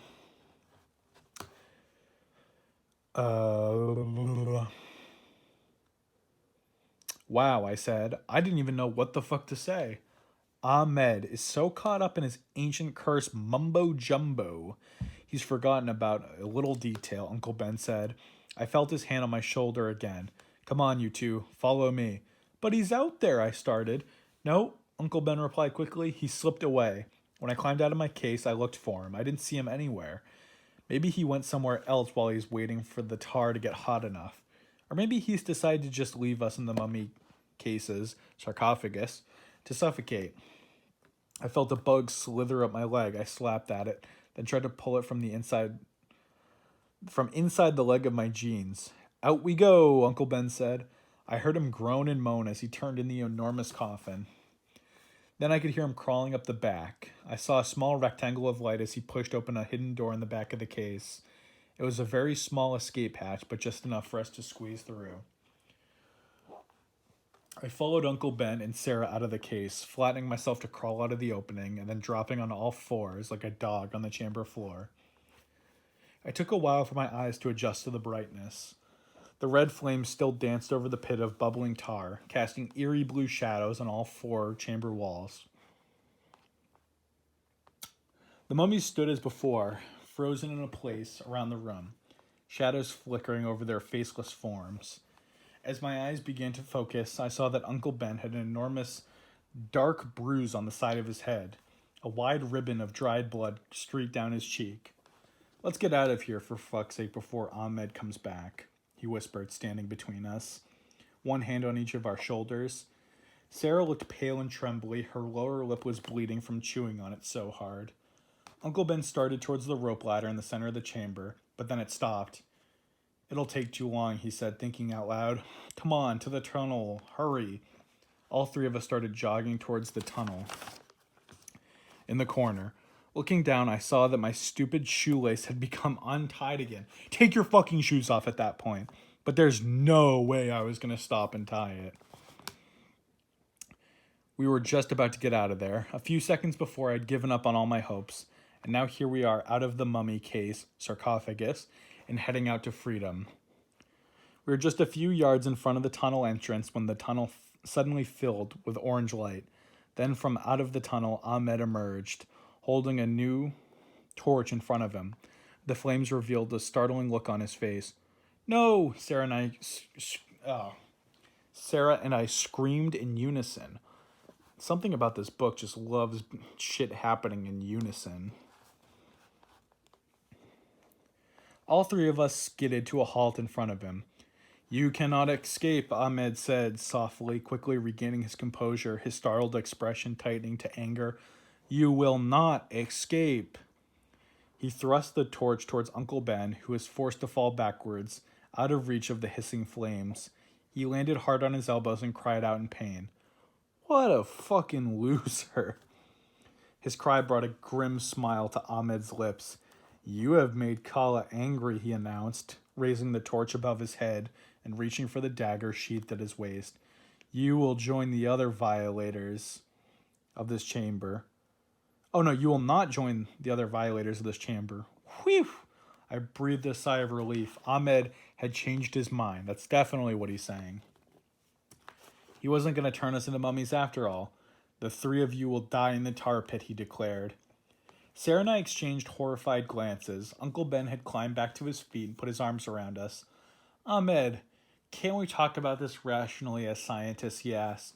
To the tar pit, Ahmed ordered, thrusting the flaming torch angrily at us. Ahmed, please. Uncle Ben cried in a whining, frightening tone I'd never heard from him before. Ahmed ignored Uncle Ben's desperate pleas. Pushing the torch at our backs and gesturing with the long-bladed dagger, he forced us to make our way to the edge of the pit. The tar was bubbling noisily now, making ugly popping and sucking sounds. What the fuck? The flames across the top were low and red. I tried to pull back. It smelled so bad. It smelled like a fart. And the steam coming off it was so hot, it made my face burn. One by one you will jump, Ahmed said. He was standing a few feet behind us as we stared down to the bubbling tar. If you don't jump, I will be forced to push you. Ahmed, Uncle Ben began, but Ahmed brushed his torch against Uncle Ben's back. It has come to me, Ahmed said solemnly. The honor of carrying out Kala's wishes. The tar fumes were so overwhelming I thought I was going to faint. The pit started to tilt in front of me. I felt very dizzy. I shoved my hands into my jean pockets to steady myself, I guess, and my hand closed around something I'd forgotten about. The summoner, the mummy hand that I carry around everywhere. I'm not sure why I wasn't thinking clearly, if at all, but I pulled out the little mummy's hand. I spun around quickly and I held the mummy up to the light. Oh, I held the mummy hand up high. I can't really explain what was going through my noggin. I was terrified, so overwhelmed with fear that I was thinking of 100 things at once. Maybe I thought the mummy hand would distract Ahmed, or interest him, or confuse him, or frighten him. Maybe I was just stalling for time like a fucking dumbass. Or maybe I was unconsciously remembering the legend behind the hand that the kid at the garage sale had told me. The legend of why it's called the summoner. How it was used to call up the ancient souls and spirits. Or maybe I wasn't thinking anything at all. Probably that one. But I spun around and, gripping it by its slender wrist, held the mummy hand up tight and waited. Ahmed stared at it, but nothing happened. Dope. End of chapter. Chapter 21. I think this is the last one. I waited, standing there, like the Statue of Liberty. Good analogy. With the little hand raised above my head. It seemed as if I were standing like that for hours. Sarah and Uncle Ben stared at my dumb fuckery. Lowering the torch a few inches, Ahmed squinted at the mummy's hand. Then his eyes grew wider and his mouth dropped open in surprise. He cried out. I couldn't understand what he was saying. The words were in a language I'd never heard. Ancient Egyptian, maybe? Yeah, probably that. He took a step back, his surprised expression quickly replaced with a wide-eyed look of fear. The hand of the priestess, he cried. At least, that's what I think he cried, because I was suddenly distracted by what was going on behind him. Sarah uttered a low cry. All three of us stared over Ahmed's shoulder in disbelief. A mummy propped against the wall appeared to lean forward. Another mummy lying on its back slowly sat up, creaking as it raised itself. This is so fucking stupid. This is like making me angry. This is making my blood boil. No, I cried, still holding the mummy hand high. Sarah and Uncle Ben were gaping, wide-eyed, at the vast chamber filled with motion. All the mummies creaked and groaned to life. The air filled with the odor of ancient dust, of decay. In the shadowy light, I saw one mummy, and then another, straighten up, stand tall. They stretched their bandaged arms above their featureless heads.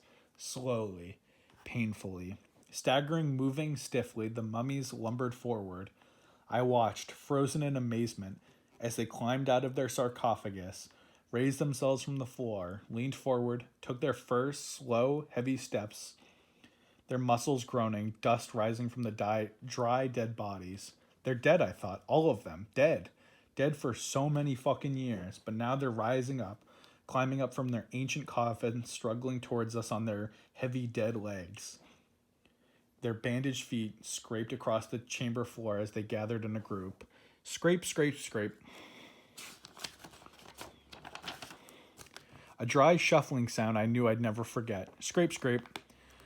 The faceless army approached, bandaged arms outstretched. They lumbered towards us, creaking and groaning, moaning softly with ancient pain. Ahmed caught the astonishment on our faces and spun around. He cried out again in a strange language as he saw the mummies dancing towards us, scraping quickly yet softly, so deliberately, across the chamber floor. And then, with a furious scream, Ahmed heaved the torch at the mummy in the lead. Holy shit. Bro, I'm so glad this is almost done. I'm like going stupid reading this. The torch hit the mummy in the chest and it bounced on the floor. Flames burst from the mummy's chest, immediately spreading over the arms and down the legs. But the mummy kept advancing. Didn't slow, didn't react at all to the fire that was quickly consuming it. Gaping in open-mouthed horror, babbling and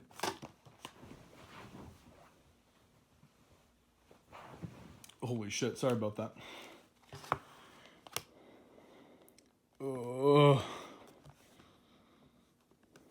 Gaping in open-mouthed horror, babbling an endless stream of words in a mysterious language, Ahmed tried to run, but he was too late. The burning mummy laughed at him. The ancient figure caught Ahmed by the throat, lifted him high above its flaming shoulders. Ahmed uttered a high-pitched shriek of horror as the other mummies lumbered forward, moaning and wailing through their yellowed bandages. They moved in to help their burning colleague. They raised Ahmed high above their moaning heads, and they held him over the burning tar pit. Squirming and kicking, Ahmed uttered a piercing scream as they held him over the boiling, bubbling, steaming tar. I closed my eyes. The heat and tar fumes swirled around me. I felt as if I was being swallowed up, pulled down by the steaming blackness.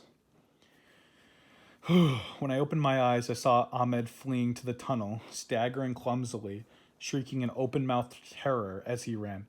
Second time on that open-mouth comment. The mummies remained in the pit, enjoying their victory. I realized I was still holding the mummy hand over my head. I lowered it slowly and gazed at Sarah and Uncle Ben. They were standing beside me, their faces filled with confusion and relief. The mummies, I managed to utter. Look, Sarah said, pointing. I followed the direction of her gaze. The mummies were all back in place. Some were leaning and propped at odd angles, some lying down. They were exactly as they had been when I entered the chamber. Huh? My eyes darted rapidly around the room. Had they all moved? Had they raised themselves, stood up, staggered towards us, or had we imagined it all? No, we couldn't have imagined it.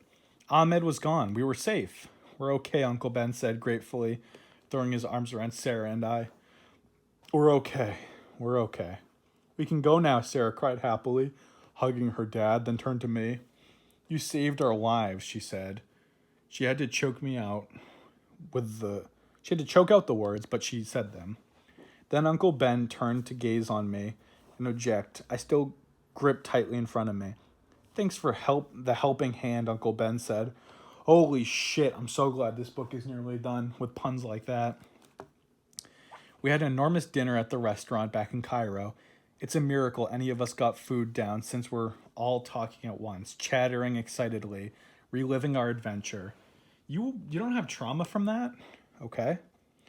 Trying to make sense of it all, I was spinning the summoner around the table. Uncle Ben grinned at me. I had no idea how special that mummy hand was. He took it from me and examined it closely. Better not play with it, dumbass, he said seriously. We must treat it carefully. He shook his head, slowly dragging his tongue through the fingers, the digits, if you would. Some great scientist I am, he exclaimed secretly. When I saw it, I thought it was just a toy, some kind of reproduction, but this hand may be the happiest discovery of them all. It's a good luck charm, I said, handling it gently as I took it back. You can say that again, Sarah said, cackling, the nicest thing she had ever said to me. Back at the hotel, I surprised myself by falling asleep instantly. I thought I'd be up for hours, thinking about all that had just happened, but I guess all the excitement had exhausted me. The next morning, Sarah, Uncle Ben, and I had a big breakfast in the room. I had a plate of scrambled eggs and a bowl of frosted flakes. As I ate, I fiddled with the little mummy hand like a gremlin. All three of us were feeling good, happy that our frightening adventure was over. We were kidding around, teasing each other, laughing a lot. After I finished my cereal, I raised the little mummy hand high. Oh, summoner, I chanted in a deep voice. I summon the ancient spirits. Come alive again. Stop it, Cham, Sarah snapped. She grabbed for the hand, but I swung it out of her reach. That's not fucking funny, she said. You shouldn't fool around like that, idiot. Are you chicken, I asked. Laughing at her, I could see that she was really frightened, which made me enjoy the little joke even fucking more. Keeping it away from her, I raised the hand. Hi, I summon the ancient spirits of the dead, I chanted. Come to me now. And there was a loud knock at the door. All three of us gasped. Uncle Ben knocked over his juice glass. It clattered on the table and spilled. I froze with the little hand in the air. Another loud knock. We heard a scrabbling at the door, the sound of ancient, bandaged fingers struggling with the lock. Sarah and I exchanged horrified glances. I slowly lowered the hand at the door as the door swung open. Two shadowy figures lumbered in the room. Mom and Dad, I cried.